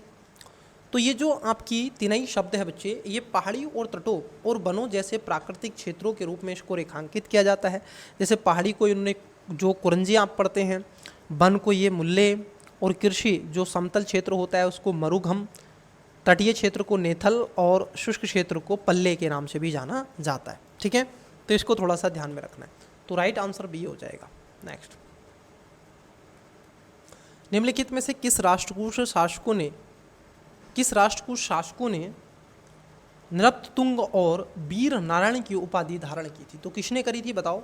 ये था आपका अमोघ, जो आपका वर्ष प्रथम था, इसके द्वारा ये क्या थी, 814 से 878 तक ये रहा। राष्ट्रकूट वंश के महान शासकों में से इसको माना जाता था। और इसने अपनी प्रशासनिक क्षमता, धर्म और साहित्य के संरक्षण के लिए, व्यक्तिगत धर्मरायणता के लिए जाने जाते थे। और शिलालेखों पर भी इन्होंने कई ऐसे शिलालेख भी लिखे हैं। तो ठीक है, ये सारी चीज़ें आप इनको देखते हैं। तो वीर नारायण या फिर वीर नारायण के साथ में अतिशायन वाधा का यहाँ पर महाराजा वंश जैसी उपाधियाँ भी आपको मिलती हैं। तो इन्होंने कई ऐसे कविराज यहाँ पर रहा करते थे।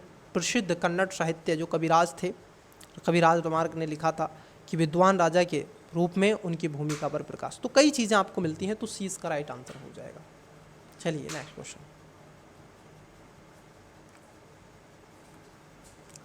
क्वेश्चन है आपका 22 नंबर। मध्य भारतीय वस्तुकला, मंदिर वास्तुकला के संदर्भ में आपसे पूछा गया। बेहतरीन क्वेश्चन है एकदम, मैं कहूँगा एकदम सॉलिड क्वेश्चन है बच्चे, ठीक है। क्योंकि देखो जो क्वेश्चन हिस्ट्री से क्वेश्चन बनता है तो उसमें आर्ट एंड कल्चर से क्वेश्चन खास तौर पर बनता है। जैसे पहला स्टेटमेंट क्या है, पहला स्टेटमेंट है आपका देवगढ़ मंदिर गुप्त काल से पंचायत शैली की वास्तुकला के एक उदाहरण है। जब आप आर्ट एंड कल्चर पढ़ते हैं तो इसके बारे में भी आवश्यक रूप से आप पढ़ते हैं। तो पहला स्टेटमेंट एकदम सही है, क्योंकि ये पंचायत शैली में खासतौर पर प्रारंभ नागर शैली के उत्करण के उदाहरण भी आपको मिलते हैं यहाँ पर, ठीक है। और ये आपने पढ़ी होगी, जो आपकी पंचायत शैली है ये कौन सी है, पूछा गया यूपीएससी ने 2017 में ये क्वेश्चन पूछा था, 16-17 में, निम्नलिखित में से कौन सी मंदिर वास्तुकला शैली है, यह पंचायत शैली का संबंध किससे है ऐसा। तो ये आपने पढ़ी होंगी, तीन है, एक होती है आपकी नागर शैली, एक होती है आपकी द्रविड़ शैली, और इन दोनों के ही मिश्रण से बनती है बेशर शैली, और एक आप पढ़ ही रहे हैं ये पंचायत शैली। तो यहाँ पर पहला एकदम सही हो जाएगा। दूसरे में कह रहे हैं कि 64 योगिनी मंदिर, योगिनियों से संबंधित आप देखोगे तांत्रिक पूजा को समर्पित था। किसको पूजा को समर्पित था, तांत्रिक पूजा को समर्पित था। तो ये बात एकदम सही है, लगभग ये 7वीं से 10वीं शताब्दी के बीच में बना था, तो इसमें कोई दुराग्रह नहीं है। मध्य प्रदेश के उड़ीसा वाले रीजन, आप मध्य प्रदेश से और उड़ीसा में आपको मिलते हैं 64 योगिनी मंदिर, ठीक है, ये संप्रदाय से तांत्रिक, ठीक है।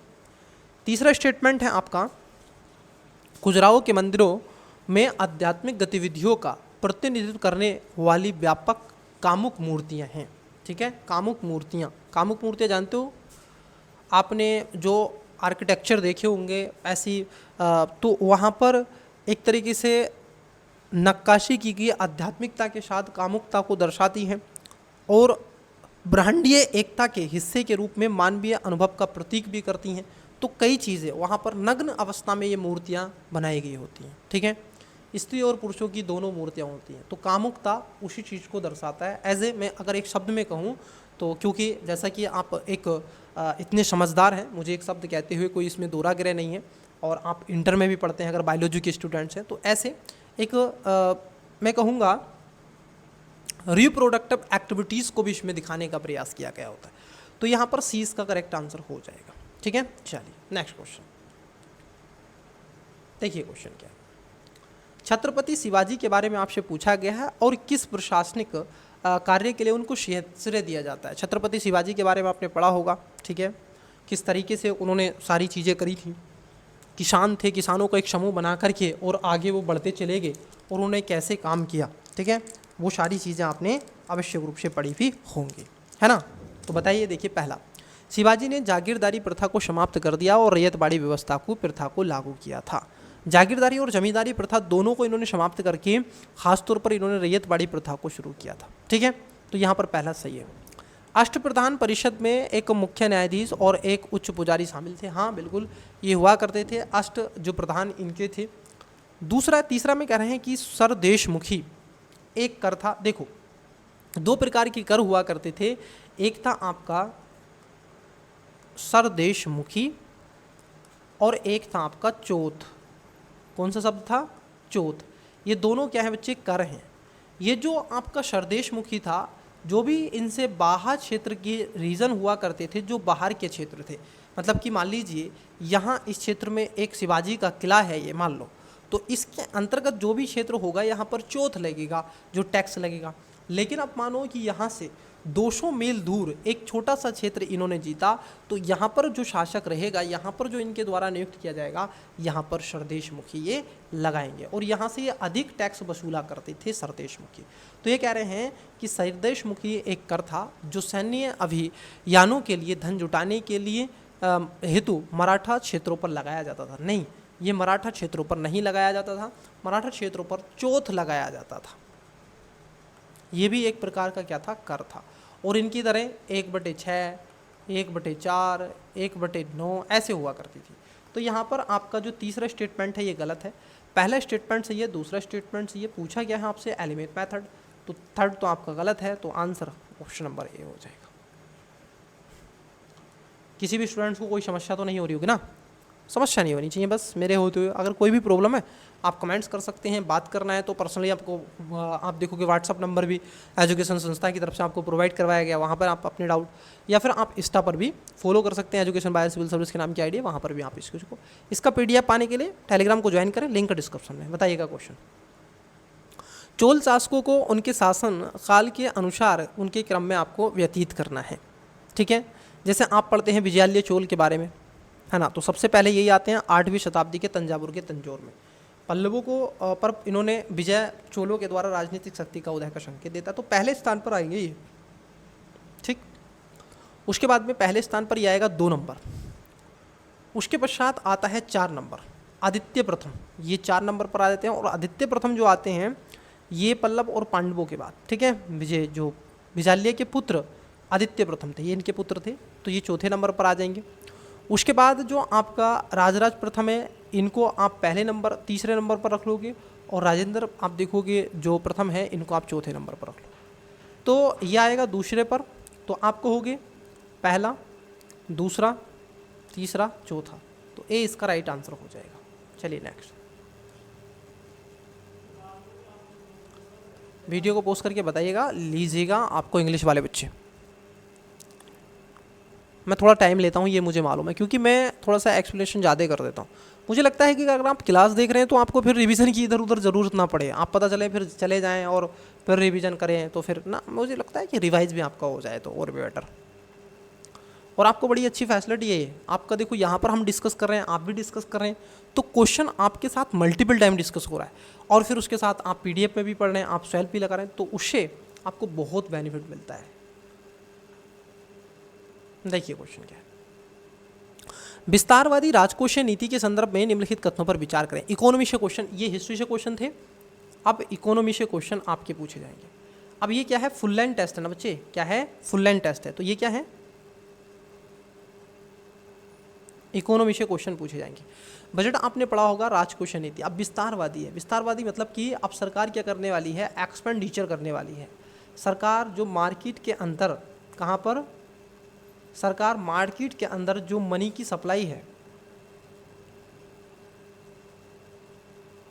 उसको बढ़ाना चाहती है, ठीक है, तो इसलिए वो विस्तार कर रही है। तो इससे क्या होगा, इसमें आर्थिक विकास को प्रोत्साहित करने के लिए सरकारी व्यय में वृद्धि और या करों में कमी करना शामिल होता है। बिल्कुल सही बात है, अगर विस्तार आप करना चाहते हैं तो। विस्तारवादी राजकोषीय नीति से राजस्व में वृद्धि न होने पर राजकोषीय घाटा अधिक हो सकता है। बिल्कुल, अगर आपकी वृद्धि ना होगी तो राजकोषीय घाटा स्वाभाविक रूप से करंट जो आपका डेफिसिट है वो तो बढ़ेगा ही।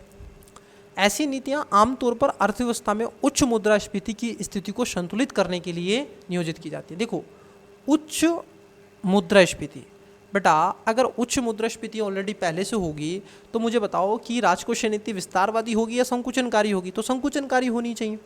अगर मान लीजिए इन्होंने विस्तारवादी पे पूछ रहे हैं आपसे इस स्टेटमेंट को, तो गलत है। क्यों? क्योंकि अगर विस्तारवादी होगी, मार्केट में ऑलरेडी पहले से मनी ज़्यादा है, इन्फ्लेशन, देखो इन्फ्लेशन होने का खतरा क्या होता है, सामान्यतः कहा जाता है कि यदि डिमांड मार्केट के अंदर ज़्यादा हो जाए और सप्लाई ना हो पाए तो इन्फ्लेशन स्वाभाविक रूप से हो जाती है।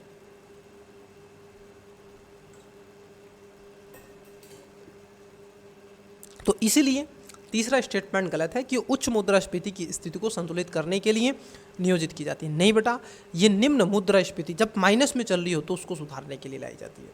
तो यहाँ पर तीसरा गलत है, तो जहाँ 3 है उसको कट कर दो, राइट आंसर आपका जो बचेगा वही है, तो ए इसका राइट आंसर है। 26 नंबर, तो इसका तो आप करेक्ट आंसर बताओगे। अब मैंने अभी आपको विस्तारवादी जो आपकी राजकोषीय नीति बताई या मौद्रिक नीति, आपने इन्फ्लेशन पढ़ा होगा, मैंने कई बार बता दिए ऑलरेडी टेस्ट में। अब आपसे क्या है, पूछ रहा है, तो इसका राइट आंसर आप दो। देखो, अब मेरा उद्देश्य यह है कि आपको डायरेक्शन दे दूँ, कुछ ऐसे जिससे प्रीलिम्स क्वालिफाई हो जाए, वो टिप्स बता सकूँ, वो शॉर्टकट थोड़ा सा बता सकूँ। आप तुक्का भी लगाएं तो क्या सोचें, आपका अप्रोच क्या होना चाहिए पेपर को सोल्व करते समय। देखिए, तो इसका करेक्ट आंसर आपको देना है। देखो बच्चे, इसमें जो इसका मूलभूत उद्देश्य क्या होता है, यही होता है कि जो अर्थव्यवस्था है उसको हम कंट्रोल में ला सकें।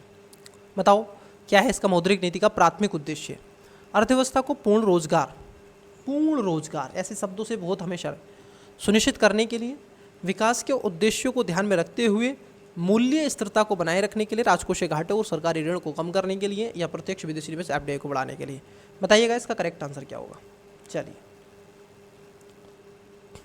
27 नंबर का क्वेश्चन देखिए, बहुत ही बेहतरीन क्वेश्चन है।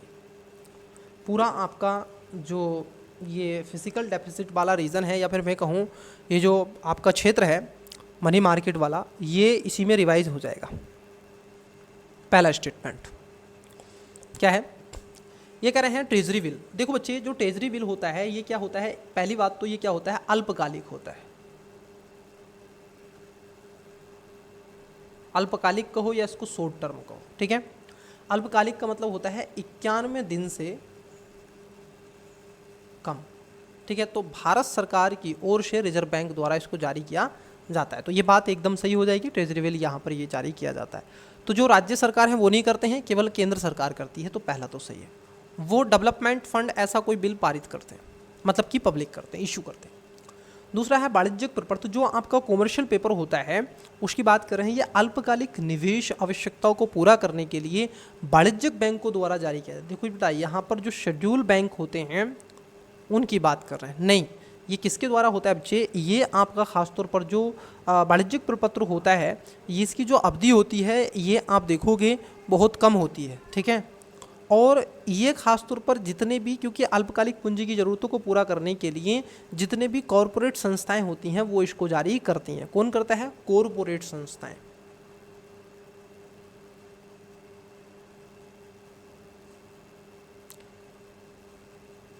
जितने भी इंस्टीट्यूशन हैं, जितने भी ऐसे कॉरपोरेट वाले। तो यहाँ पर दूसरा स्टेटमेंट आपका गलत है, पहला स्टेटमेंट सही है। जमा का आप देखोगे प्रमाण पत्र, जो जमा का आपका प्रमाण पत्र है ये अनुसूचित वाणिज्यिक बैंकों और चयनित वित्त संस्थाओं द्वारा जारी किया जाता है। तो यहाँ पर जो तीसरा स्टेटमेंट है ये आपका सही हो जाएगा, ठीक है। और ये क्या होते हैं, अंकित मूल्य पर छूट पर जारी किए जाते हैं, जिसको कॉमर्शियल पेपर डिपॉजिट कहा जाता है, तो ये सही है। कॉल मनी मार्केट ये खासतौर पर बैंकों के बीच में होती है, और इसको नाइट ऋण के रूप में भी आप देखोगे प्रयोग किया जाता है। तो आपका जो चौथा स्टेटमेंट है ये सही है। तो कौन सा गलत है इसमें, केवल आपका दूसरा गलत है, पहला सही है, तीसरा और चौथा सही है, तो 3 सही है, तो सी इसका आंसर हो जाएगा।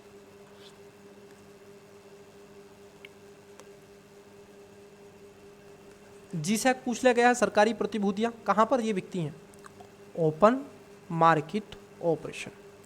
आप भी खरीद सकते हो, आप भी इसमें इन्वेस्ट कर सकते हो, सभी के लिए है।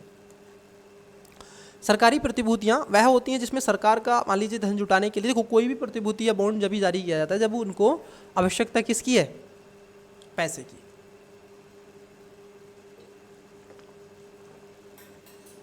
पहला स्टेटमेंट क्या है बताइएगा, पूछ क्या रहे हैं नीचे।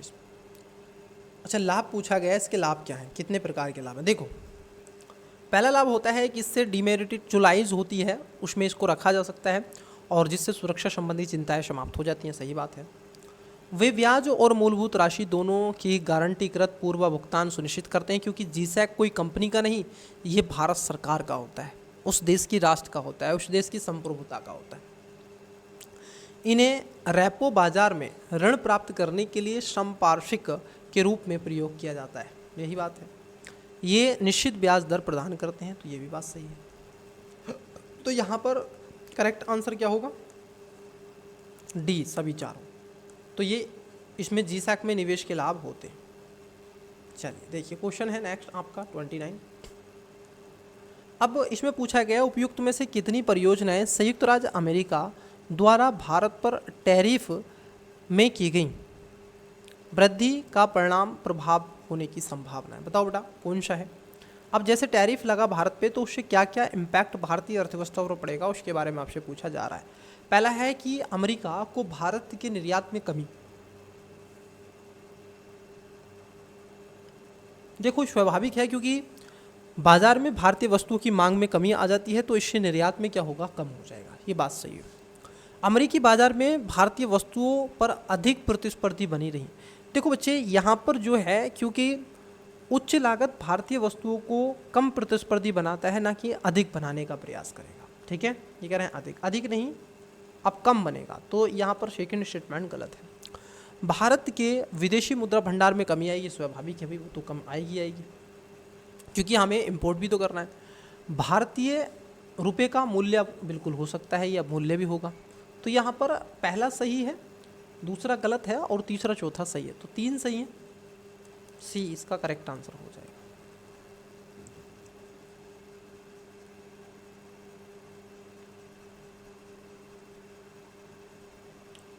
बताइएगा, देखिए कुछ आपको टर्मोलॉजी दिख रही है, आपने बहुत बार, मैंने भी बताया है इसमें CRR SLR के बारे में, ठीक है, आपने पढ़ा भी होगा, लेकिन कुछ आपको और नया चीज़ सीखने के लिए मिलेगी।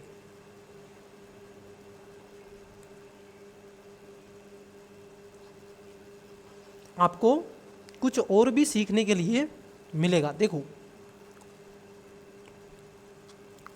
ये कह रहे हैं भारतीय बैंक के संदर्भ में नकदी जो आपका कैश रिजर्व रेशियो है और शाब्दिक चल निधि अनुपात SLR के बारे में आपसे पूछ रहा है। अब यहाँ पर 3 स्टेटमेंट है। पहला, CRR मतलब कि जो आरक्षित नकदी निधि कुल बैंक जमा का वह हिस्सा है जिसे बैंकों को भारतीय रिजर्व बैंक RBI के पास नकदी के रूप में रखना आवश्यक है। तो पहली वाली बात क्या हो जाएगी आपकी, एकदम सही हो जाएगी, ये बात एकदम सही है, क्योंकि CRR जो होता है यहाँ पर जो RBI होता है ये बैंकों से क्या करता है, एक समय अवधि के लिए, भविष्य के लिए, ताकि अगर कोई क्राइसिस आता है तो इसके बदले में वो उनको सुधार किया जा सके, डूबने से बचा सके उस बैंक को, ठीक।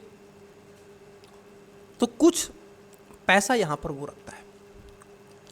सावधिक चल निधि अनुपात SLR कुल जमा का प्रतिशत है जिसे बैंकों को RBI के साथ नकदी या फिर स्वर्ण के रूप में बनाए रखना होता है। अब स्टूडेंट्स, आपसे मैं कहूँ कि जो SLR होता है RBI के साथ रखना होता है या फिर अपने पास रखना होता है, इसको RBI निर्धारित करती है, परंतु ये बैंकों के पास रखा गया होता है, ठीक है।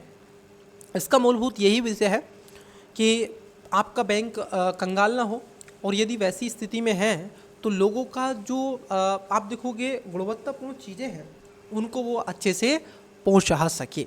तो यहाँ पर दूसरा स्टेटमेंट गलत है, ठीक है। अब देखो बड़ा इंटरेस्टिंग जो मुझे लगा, इसमें थर्ड स्टेटमेंट को पढ़ो, CRR और SLR जमा पर ब्याज प्राप्त नहीं होता। अब ये थोड़ा सा यहाँ पर कंफ्यूज कर देगा। पहला तो सही है, दूसरा भी आपने 100% बताया कि ये गलत था। तो देखो जहाँ 2 है उसको तो कट कर दो, ये नहीं होगा, ये नहीं होगा।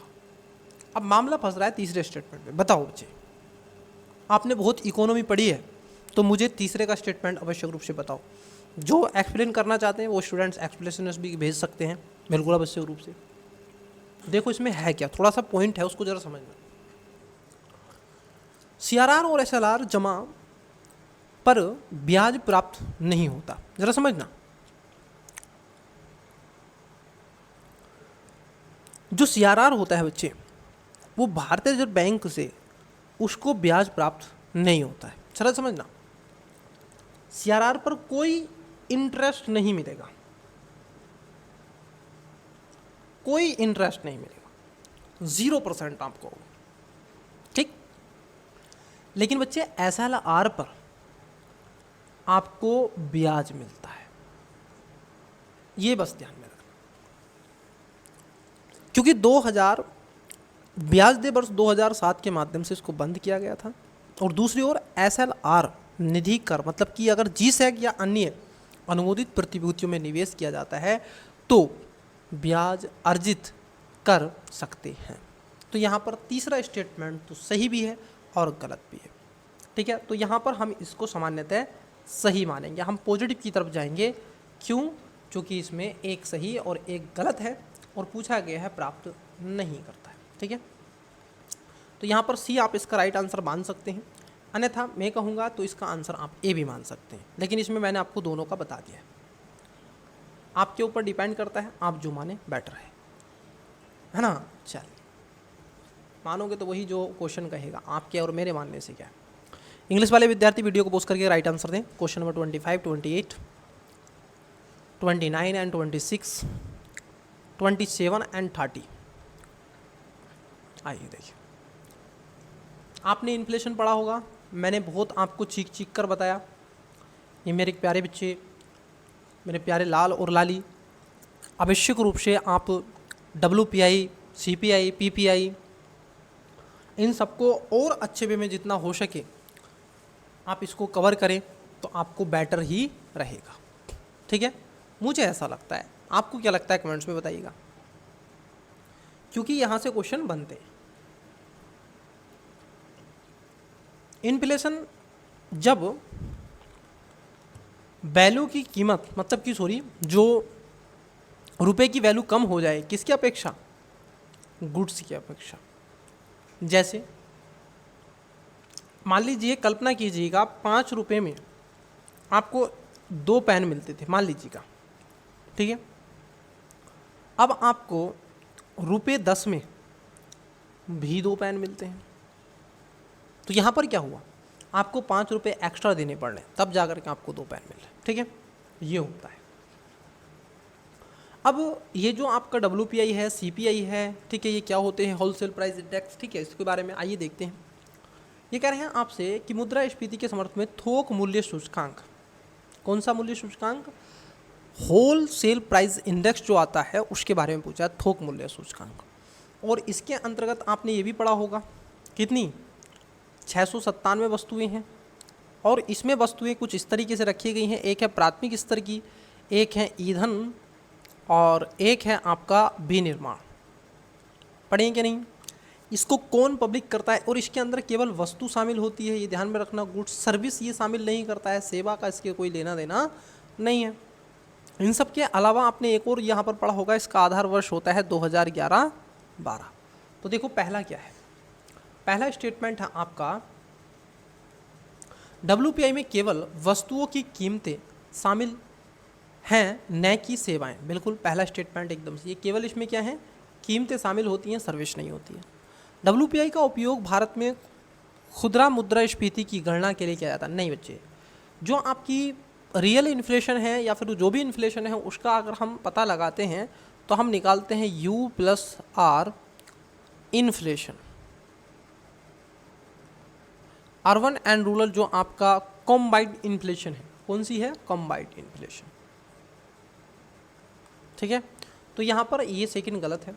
WPI को वाणिज्यिक और औद्योगिक मंत्रालय के अधीन DPI के तहत एक मंत्रालय है जिसको बोलते हैं economy adviser officer, officer of economy adviser. तो ये बात सही है। CPI कौन निकालता है? NSO। ठीक है, तो 1-3 है इसमें, कितने सही पूछा आपसे? तो आप कहोगे इसमें केवल 2 सही है, पहला और तीसरा, दूसरा गलत है। यहाँ पर कुछ आपको वक्र देके रखे हैं, आपने आवश्यक रूप से पढ़े होंगे। ठीक है, तो मैं कुछ वक्र भी आपको बताऊंगा। देखो पहला है फिलिप्स, जो आपका कर्व आप कह सकते हैं, फिलिप्स जो कर्व है, वक्र है।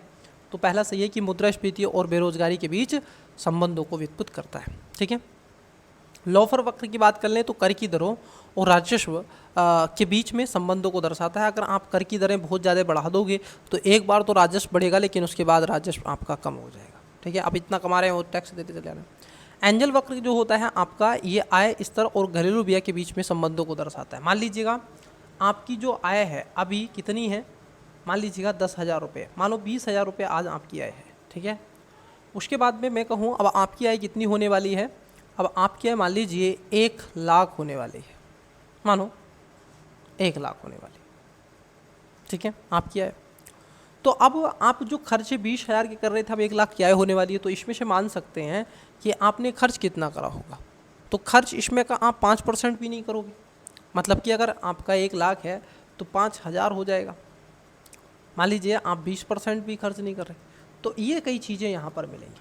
तो एंजल वक्र इसको ही बताता है। वहीं अगर देखिए हम यहाँ पर जो चौथा स्टेटमेंट है, कुछ नेट्स वक्र, ये कह रहे हैं कर की दरों राजकोषीय नहीं बचे, ये कर की दरों नहीं, उत्पादक प्रोडक्टिविटी। और इसने खास तौर पर एक जो कुजनेट्स वक्र रहा है, इसने इन्वायरमेंट के बारे में भी बताया है। ये करंट में रहा था, क्योंकि इसने इन्वायरमेंट के बारे में कहा कि देखिए जब विकास क्रियावादी गतिविधियां होती हैं तो उससे पर्यावरण का क्या होता है, बहुत ज़ोरों शोरों से क्षरण होता है। ठीक है, रोड बनेगा, ट्रैफिक, लेकिन फिर उसके बाद में मानव क्या करता है, उसकी प्रतिपूर्ति की जाती है, तो वो इन्वायरमेंट से है। तो यहाँ पर पहला, दूसरा, तीसरा सही है, चौथा स्टेटमेंट गलत है। तो क्या हो जाएगा सी 3। नेक्स्ट, समितियाँ और फोकस क्षेत्र हैं आपके यहाँ पर। जैसे नरसिम्हा जो समिति है वित्त क्षेत्र में सुधार और बैंकिंग सुधार की बात करता है। तो देखो बेटा, जो नरसिम्हा समिति रही है ये खास तौर पर किसकी बात करेगा, ठीक है, ये खास तौर पर किसकी बात करेगा, तो ये बात करता है किसका, आपका वित्त क्षेत्र में सुधार होना चाहिए, केंद्रीय बैंकों की जो संरचना है, निर्देश है, ब्याज की दरें, उसमें सुधार होना चाहिए, तो सही है। उर्जित जो पटेल समिति है ये आपकी बैंकिंग पंजीकरण मानदंडों की समीक्षा नहीं करती है, बल्कि ये मौद्रिक ढांचे के रूप में बात करती है, एमपीसी के बारे में बात करती है, मॉनेटरी पॉलिसी कमेटी।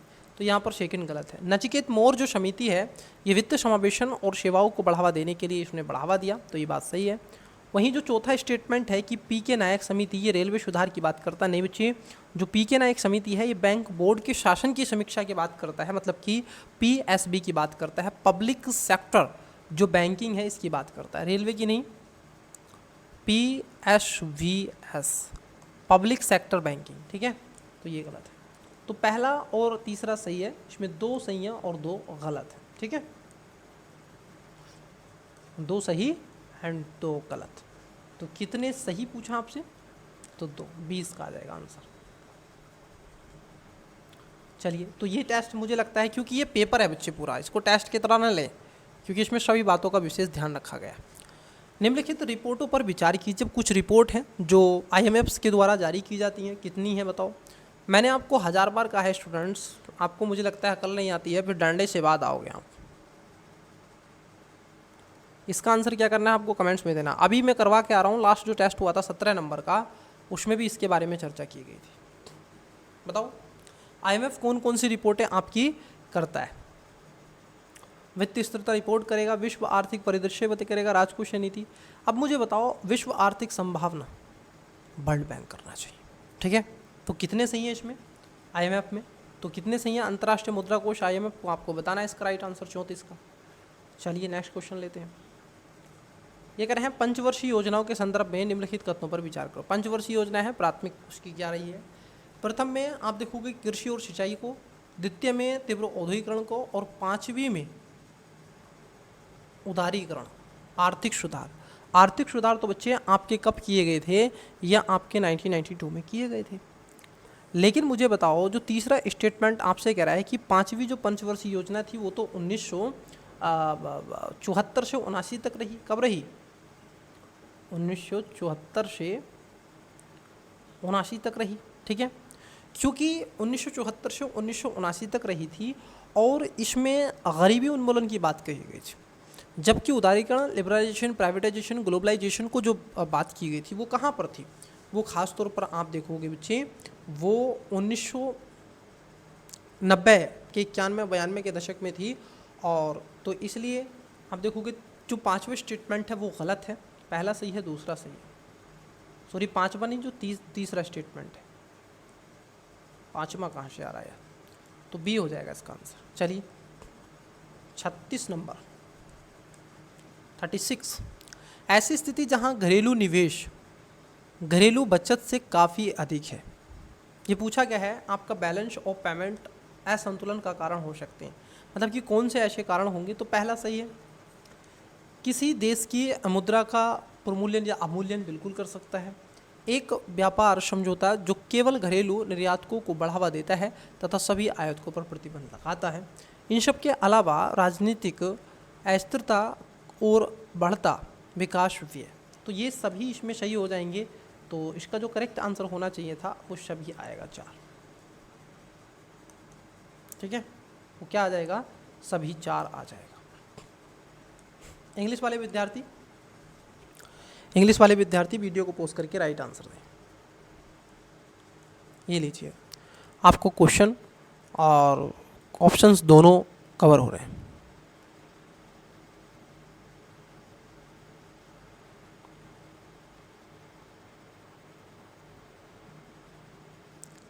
चलिए देखिए 37 नंबर का क्वेश्चन, 50 क्वेश्चन कवर करेंगे हम, ठीक है, 50 में ही करेंगे, क्योंकि अब एक में करेंगे क्लास तो थोड़ा बड़ी हो जाती है।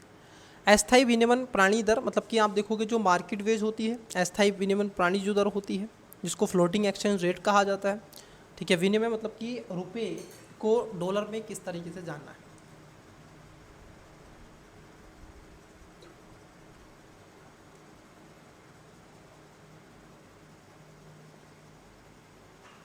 देखो पहला, अस्थायी विनिमय दर के अंतर्गत मुद्रा का मूल्य बाजार की शक्तियों और पूर्ति पर आधारित होता है। ठीक है, तो बिल्कुल सही है।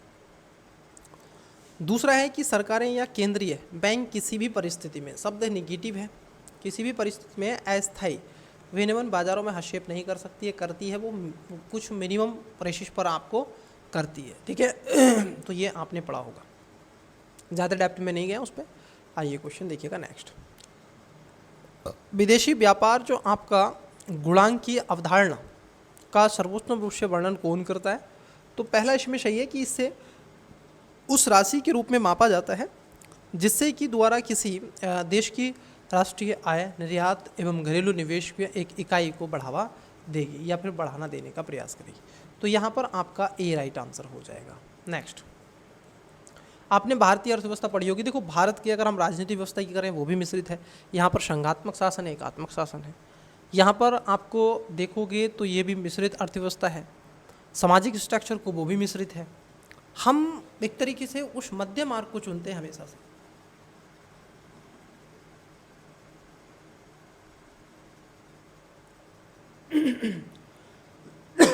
किसको चुनते हैं? मध्य मार्ग को।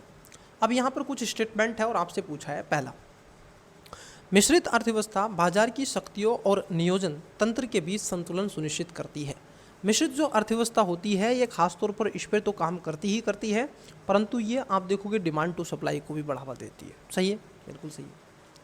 मिश्रित अर्थव्यवस्था में सार्वजनिक क्षेत्र के उद्यमों द्वारा लाभ अधिकतमकरण निवेश निर्णय के पीछे प्रमुख प्रेरणा। बिल्कुल, क्योंकि वो क्या कर रहे हैं, वो अपना लाभ कमाने का प्रयास इसमें ज़्यादातर करते हैं। ये बात एकदम आपकी क्या हो जाएगी, सही हो जाएगी। मिश्रित अर्थव्यवस्था व्यावसायिक स्वतंत्रता और उपभोक्ता की पसंद की स्वतंत्रता को अनुमोदित देती है। चौथे में आपसे कह रहे हैं क्या, अच्छा और भी है यहाँ पे, मिश्रित अर्थव्यवस्था में सरकारी एकाधिकारवादी और प्रतिबंधात्मक व्यापार प्रथाओं को रोकने के लिए हस्तक्षेप किया जाता है। किसके बारे में पूछा आपसे? मिश्रित अर्थव्यवस्था में। तो मिश्रित अर्थव्यवस्था क्या करती है, सरकार के एकाधिकारवादी और प्रतिबंधात्मक व्यापारिक प्रथाओं को रोक करके बहुपक्षीय लाती है। समानता, रोजगार और संतुलन, क्षेत्रीय विकास जैसे सामाजिक मुद्दों पर जोर दिया जाता है। अब देखो यहाँ पर क्या हो जाएगा, आपसे पूछा है सही, ऑप्शंस यहाँ के डिसाइड करेंगे। तो पहला, तीसरा, चौथा, पांचवें इसका सही हो जाएगा। दूसरा स्टेटमेंट यहाँ पर आपका क्या होगा, गलत हो जाएगा, क्योंकि ये कह रहे हैं आपसे कि मिश्रित अर्थव्यवस्था में सार्वजनिक क्षेत्र के उद्यमों द्वारा लाभ अधिकतमीकरण, ठीक है, निवेश निर्णय के पीछे प्रमुख है। नहीं, तो दूसरा यहाँ पर गलत है। तो यहाँ पर एलिमिनेट किया जा सकता था, क्वेश्चन को एलिमिनेट किया जा सकता था। जहाँ सेकेंड स्टेटमेंट है उसको कट कर दो। ए नहीं होगा, बी नहीं होगा, डी नहीं होगा, सॉरी सी नहीं होगा, डी है। नेक्स्ट, बड़ा क्वेश्चन है, बड़ा क्वेश्चन है बच्चे, बताइएगा। निम्नलिखित में से कौन सा कथन निरपेक्ष निर्धनता और सापेक्ष निर्धनता के बीच संबंधों को सर्वोत्तम रूप से दर्शाता है? आपने पॉवर्टी पढ़ा होगा, पॉवर्टी वाला जो सेक्शन आता है उसके बारे में आपने आवश्यक रूप से जाना होगा, उसी पे ये क्वेश्चन पूछा गया है। ठीक है, तो निरपेक्ष निर्धनता से तात्पर्य है विलासिता की वस्तुओं तक पहुँच में कमी, और जबकि सापेक्ष निर्धनता से कमी है भोजन और आश्रय। ठीक है, निरपेक्ष जो निर्धनता वह होती है जब भोजन, आश्रय और कपड़े जैसी बुनियादी जीवित रहने की आवश्यकताएं पूरी नहीं होती है, तो इसको कहते हैं निर्धनता, जो निरपेक्ष है। एकदम सही बात है। जबकि सापेक्ष निर्धनता आर्थिक असमानता को संदर्भित करती है, जहां समाज के कुछ लोग दूसरों की तुलना में गरीब होते हैं। तो सी इसका जो है वो राइट आंसर हो जाएगा। नेक्स्ट, 41 नंबर,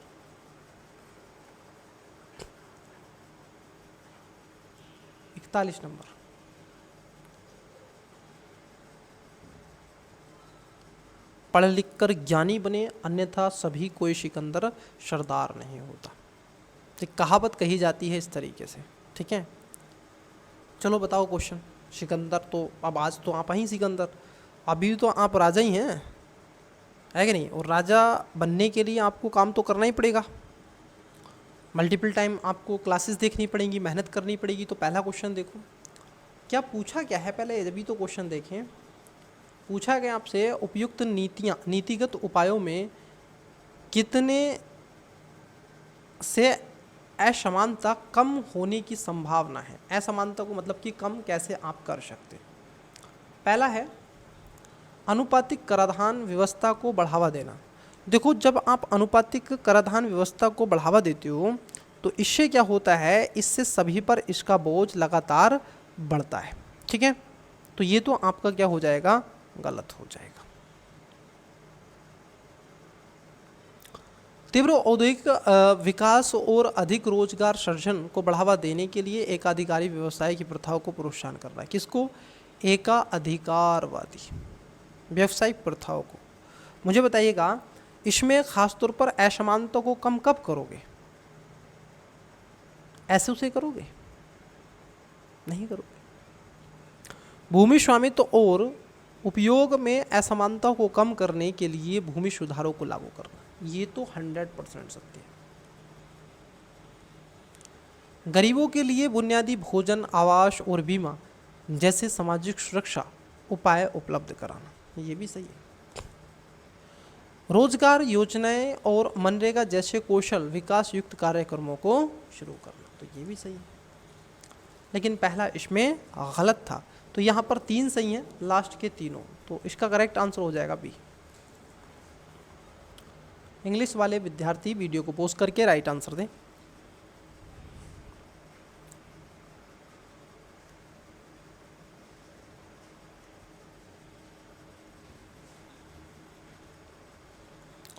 चलिए क्वेश्चन है आपका मैपिंग से, और बहुत ही बेहतरीन क्वेश्चन है। अब ये चर्चाओं में बना हुआ है जब से आपका जो पहलगांव गांव, ठीक है, का जो अटैक हुआ आतंकवादी जम्मू कश्मीर में,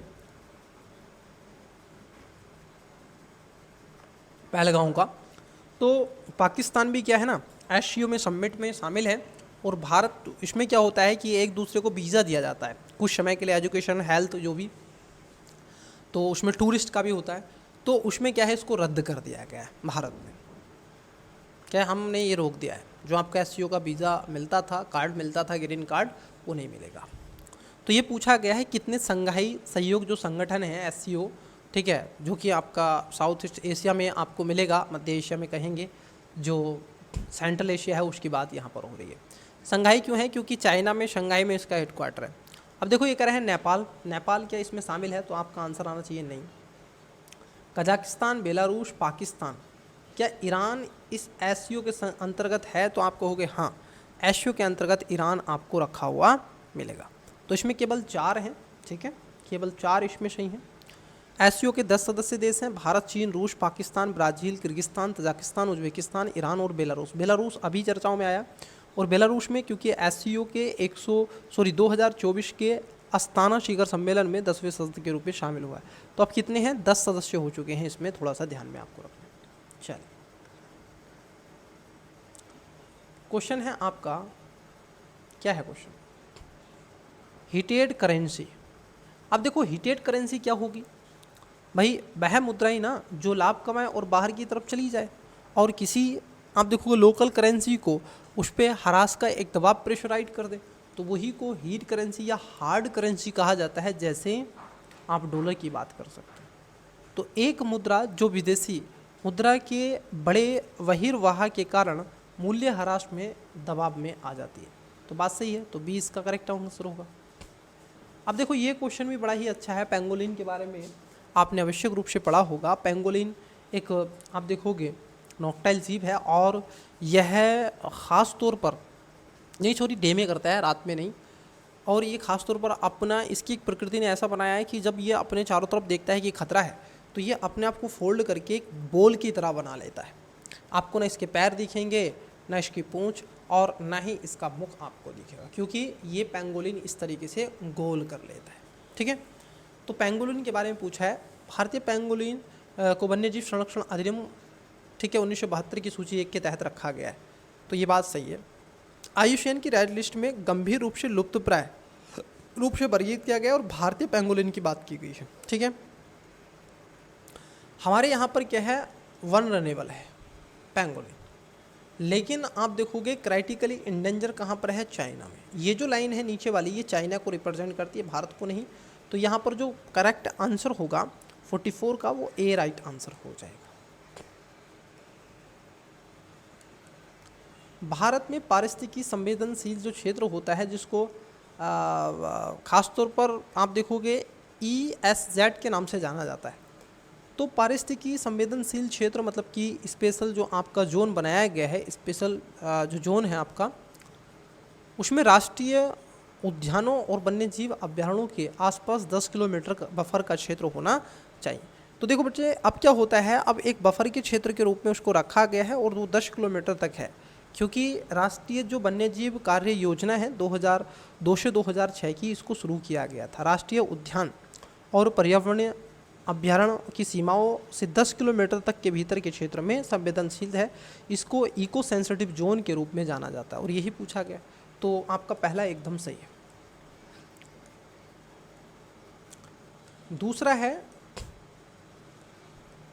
दूसरा स्टेटमेंट है कि जो आपका क्या इको सेंसिटिव जो जोन है बच्चे, आपका इको सेंसिटिव जोन, ये वन्यजीव संरक्षण अधिनियम 1972 की सूची के अंतर्गत रखा गया। तो ये दोनों बातें सही हो जाएंगी। ठीक है, देखिए क्वेश्चन क्या है। निम्नलिखित प्रजातियों पर विचार कीजिए। जैसे आपसे पूछा गया लायन, टैक मकॉक आपसे पूछा गया, रेड पांडा पूछा गया, हुंगलॉग गिब्बन पूछा गया, माला जो वार आपकी जॉइंट गिलहरी होती है उसके बारे में पूछा गया। ठीक है, कितने भारत में स्थानिक हैं? स्थानिक मतलब कि स्थानीय रूप से सिर्फ भारत में पाए जाते हैं। ठीक है, तो पहला है आपको ललायन, जो आपका टेल्ड मैकॉक होता है, ये क्या भारत में आपको देखने को मिलेगा? तो आपको होगी जी हाँ, ये पश्चिमी घाट का एक एंडेमिक स्पीसीज के रूप में जाना जाता है। अब देखो, ये जो रेड पांडा है, ये न केवल भारत में पाया जाता है, बल्कि red panda Nepal, Bhutan, Myanmar, चीन इत्यादि पूर्वी हिमालय के क्षेत्र में मिलता है। तो ये गलत है। जो आपका हुलोंग गिब्बन होता है बच्चे, अगर आप इसको देखें तो भारत, बांग्लादेश, म्यांमार वाले क्षेत्रों में आपको मिलेगा। तो ये भी गलत है, और पूछा गया भारत में। जो मालाबार आपकी जायड गिलहरी होती है, वो ख़ास तौर पर इसमें आती है। तो इसका भी राइट आंसर हो जाएगा। चलिए, मन्नार की खाड़ी बायोस्फीयर रिजर्व आपने पढ़ा होगा, सो इजी, बहुत ही ईजी क्वेश्चन है। मन्नार की खाड़ी, इसको वाइल्ड लाइफ सेंचुरी 1900 आप देखोगे जो बायोस्फीयर रिजर्व है उसकी सूची में 1989 में भी ऐड ऑन किया गया मन्नार की खाड़ी को। तो पहला है, इसमें प्रवाल भित्तियाँ, मैंग्रोव और 21 द्वीपों की एक श्रृंखला जैसे विभिन्न पारिस्थितिकी तंत्रों के एक साथ एक राष्ट्रीय उद्यान की बात करते हैं। बात सही है। इसे वर्ष 1989 में बायोस्फीयर रिजर्व घोषित किया गया था। ये भी सही है।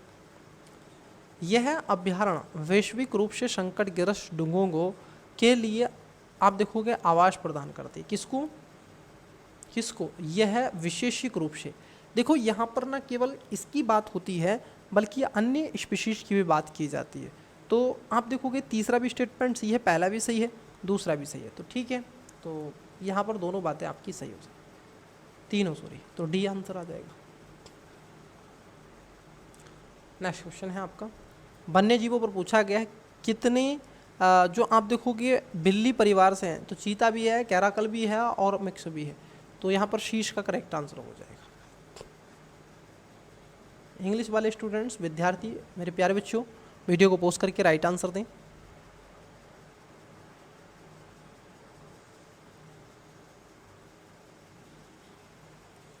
का 47, 44, 48 एंड 45। देखिए क्वेश्चन क्या है, बड़ा ही अच्छा क्वेश्चन है। अगर आप ऐसे क्वेश्चन पे थोड़ा भी आप अगर सोचें तो बहुत शार्प माइंड से इसको निकाल सकते हैं। आर्कटिक टुंड्रा के संदर्भ में निम्नलिखित कथनों पर विचार करें। 3 स्टेटमेंट है। पहला, आर्कटिक टुंड्रा ने ऐतिहासिक रूप से कार्बन सिंक के रूप में कार्य किया है और इसके फार्माफ्रोस्ट में अधिक मात्रा में कार्बन संग्रहित है। तो बात एकदम सही है। जो बर्फ़ के आइस कर है तो उनमें खास तौर पर ये आपको मिल जाएगा। दूसरा है, हाल ही के वर्षों में राष्ट्रीय शुद्ध कार्बन सिंक के रूप में कार्बन आप देखोगे स्रोत के रूप में परिवर्तित हो गया है। अब यहाँ पर जो दूसरा स्टेटमेंट है 49 का, ठीक है, अगर हम दूसरे स्टेटमेंट को देखें तो ये भी आपका सही हो जाएगा। तो ये बात सही है कि हाल ही के वर्षों में यह शुद्ध कार्बन सिंक के शुद्ध कार्बन स्रोत में परिवर्तित हो गया है। तीसरा भी सही है कि यह बदलाव काफ़ी हद तक आप देखोगे समान में तापमान में वृद्धि और बार बार अग्नि, ठीक है, इसके कारण भी ये होता है। तो यहाँ से क्या है, तो टेम्परेचर से बढ़ जाता है तो इन क्षेत्रों में जाता है, ये भी बात सही है। तो तीनों बातें आप देखोगे यहाँ पर आपकी करेक्ट हो जाएंगी। तो क्या होगा, डी इसका राइट आंसर हो जाएगा। चलिए 50 नंबर का क्वेश्चन देखिएगा। राष्ट्रीय वन्यजीव बोर्ड आपसे पूछा गया है NVWL के बारे में। NVWL वन्यजीव संरक्षण अधिनियम 1972 के तहत गठित एक आप देखोगे शाब्दिक निकाय। तो पहला इसमें गलत है, क्यों? क्योंकि ये पहला आपका सही है, पहला आपका लाजमी सी बात है, एकदम सही है, गलत नहीं है। ये एक आप देखो शाब्दिक निकाय है और इसको वन्यजीव संरक्षण अधिनियम जो आपका 1972 है उसमें संशोधित करके 2003 में इसको ऐड ऑन किया गया। कब? 2003 में इसको ऐड ऑन किया गया। तो इसको भी थोड़ा सा ध्यान में आपको रखना है। तो यहाँ पर जो पहला है तो एकदम सही है, वहीं दूसरा है तो ये भी सही है कि भारत के प्रधानमंत्री बोर्ड के पदेन अध्यक्ष के रूप में कार्य करते हैं। तो यहाँ पर क्या हो जाएगा, पहला और दूसरा दोनों सही हैं, मतलब कि सी इसका करेक्ट आंसर हो जाएगा। आइए बच्चे, आज की क्लास का लास्ट और अंतिम क्वेश्चन आपके समक्ष छोड़ के चल रहे हैं। आप देखते हैं आपने कितनों स्टूडेंट्स ने इसका करेक्ट आंसर दिया है। भारत सरकार द्वारा आरंभ किए गए ग्रीन क्रेडिट प्रोग्राम GCF के संदर्भ में पूछा गया है। किसके बारे में? ग्रीन क्रेडिट प्रोग्राम के संबंध में। पहला है कि यह एक बाजार आधारित तंत्र है जिसे स्वैच्छिक पर्यावरणीय कार्यों को प्रोत्साहित करने के लिए निर्धारित किया गया है। नंबर 3 में कह रहे हैं कि इस कार्यक्रम के तहत में अर्जित क्रेडिट को घरेलू बाजार प्लेटफॉर्म पर व्यापार किया जा सकता है ताकि वहनीयता संबंधी लक्ष्यों को पूर्ण किया जा सके। इस कार्यक्रम को पर्यावरण संरक्षण अधिनियम 1900 आप देखोगे 86 के अंतर्गत इसको अधिसूचित किया गया है। तो 51 का बच्चे क्या करना है, आपको करेक्ट आंसर आप देखोगे कमेंट्स में देना। जो ये क्वेश्चन मैंने दिए हैं इनका एनालिसिस में आपसे जो लास्ट क्लासेस होगी उसमें करूँगा। तो प्यारे बच्चे, आज के लिए इतना ही रहने देते हैं, ठीक है। मिलते हैं इसके पार्ट नंबर 2 में नेक्स्ट, और तब तक के लिए मल्लाह के पढ़ रहे हैं। चैनल पर पहली बार आए हैं, सब्सक्राइब नहीं किया है तो कर लें, वीडियो को लाइक कर दें, दोस्तों के साथ में शेयर कर दें। चलिए आइए, आज की क्लास में इतना ही। Best of luck, bye.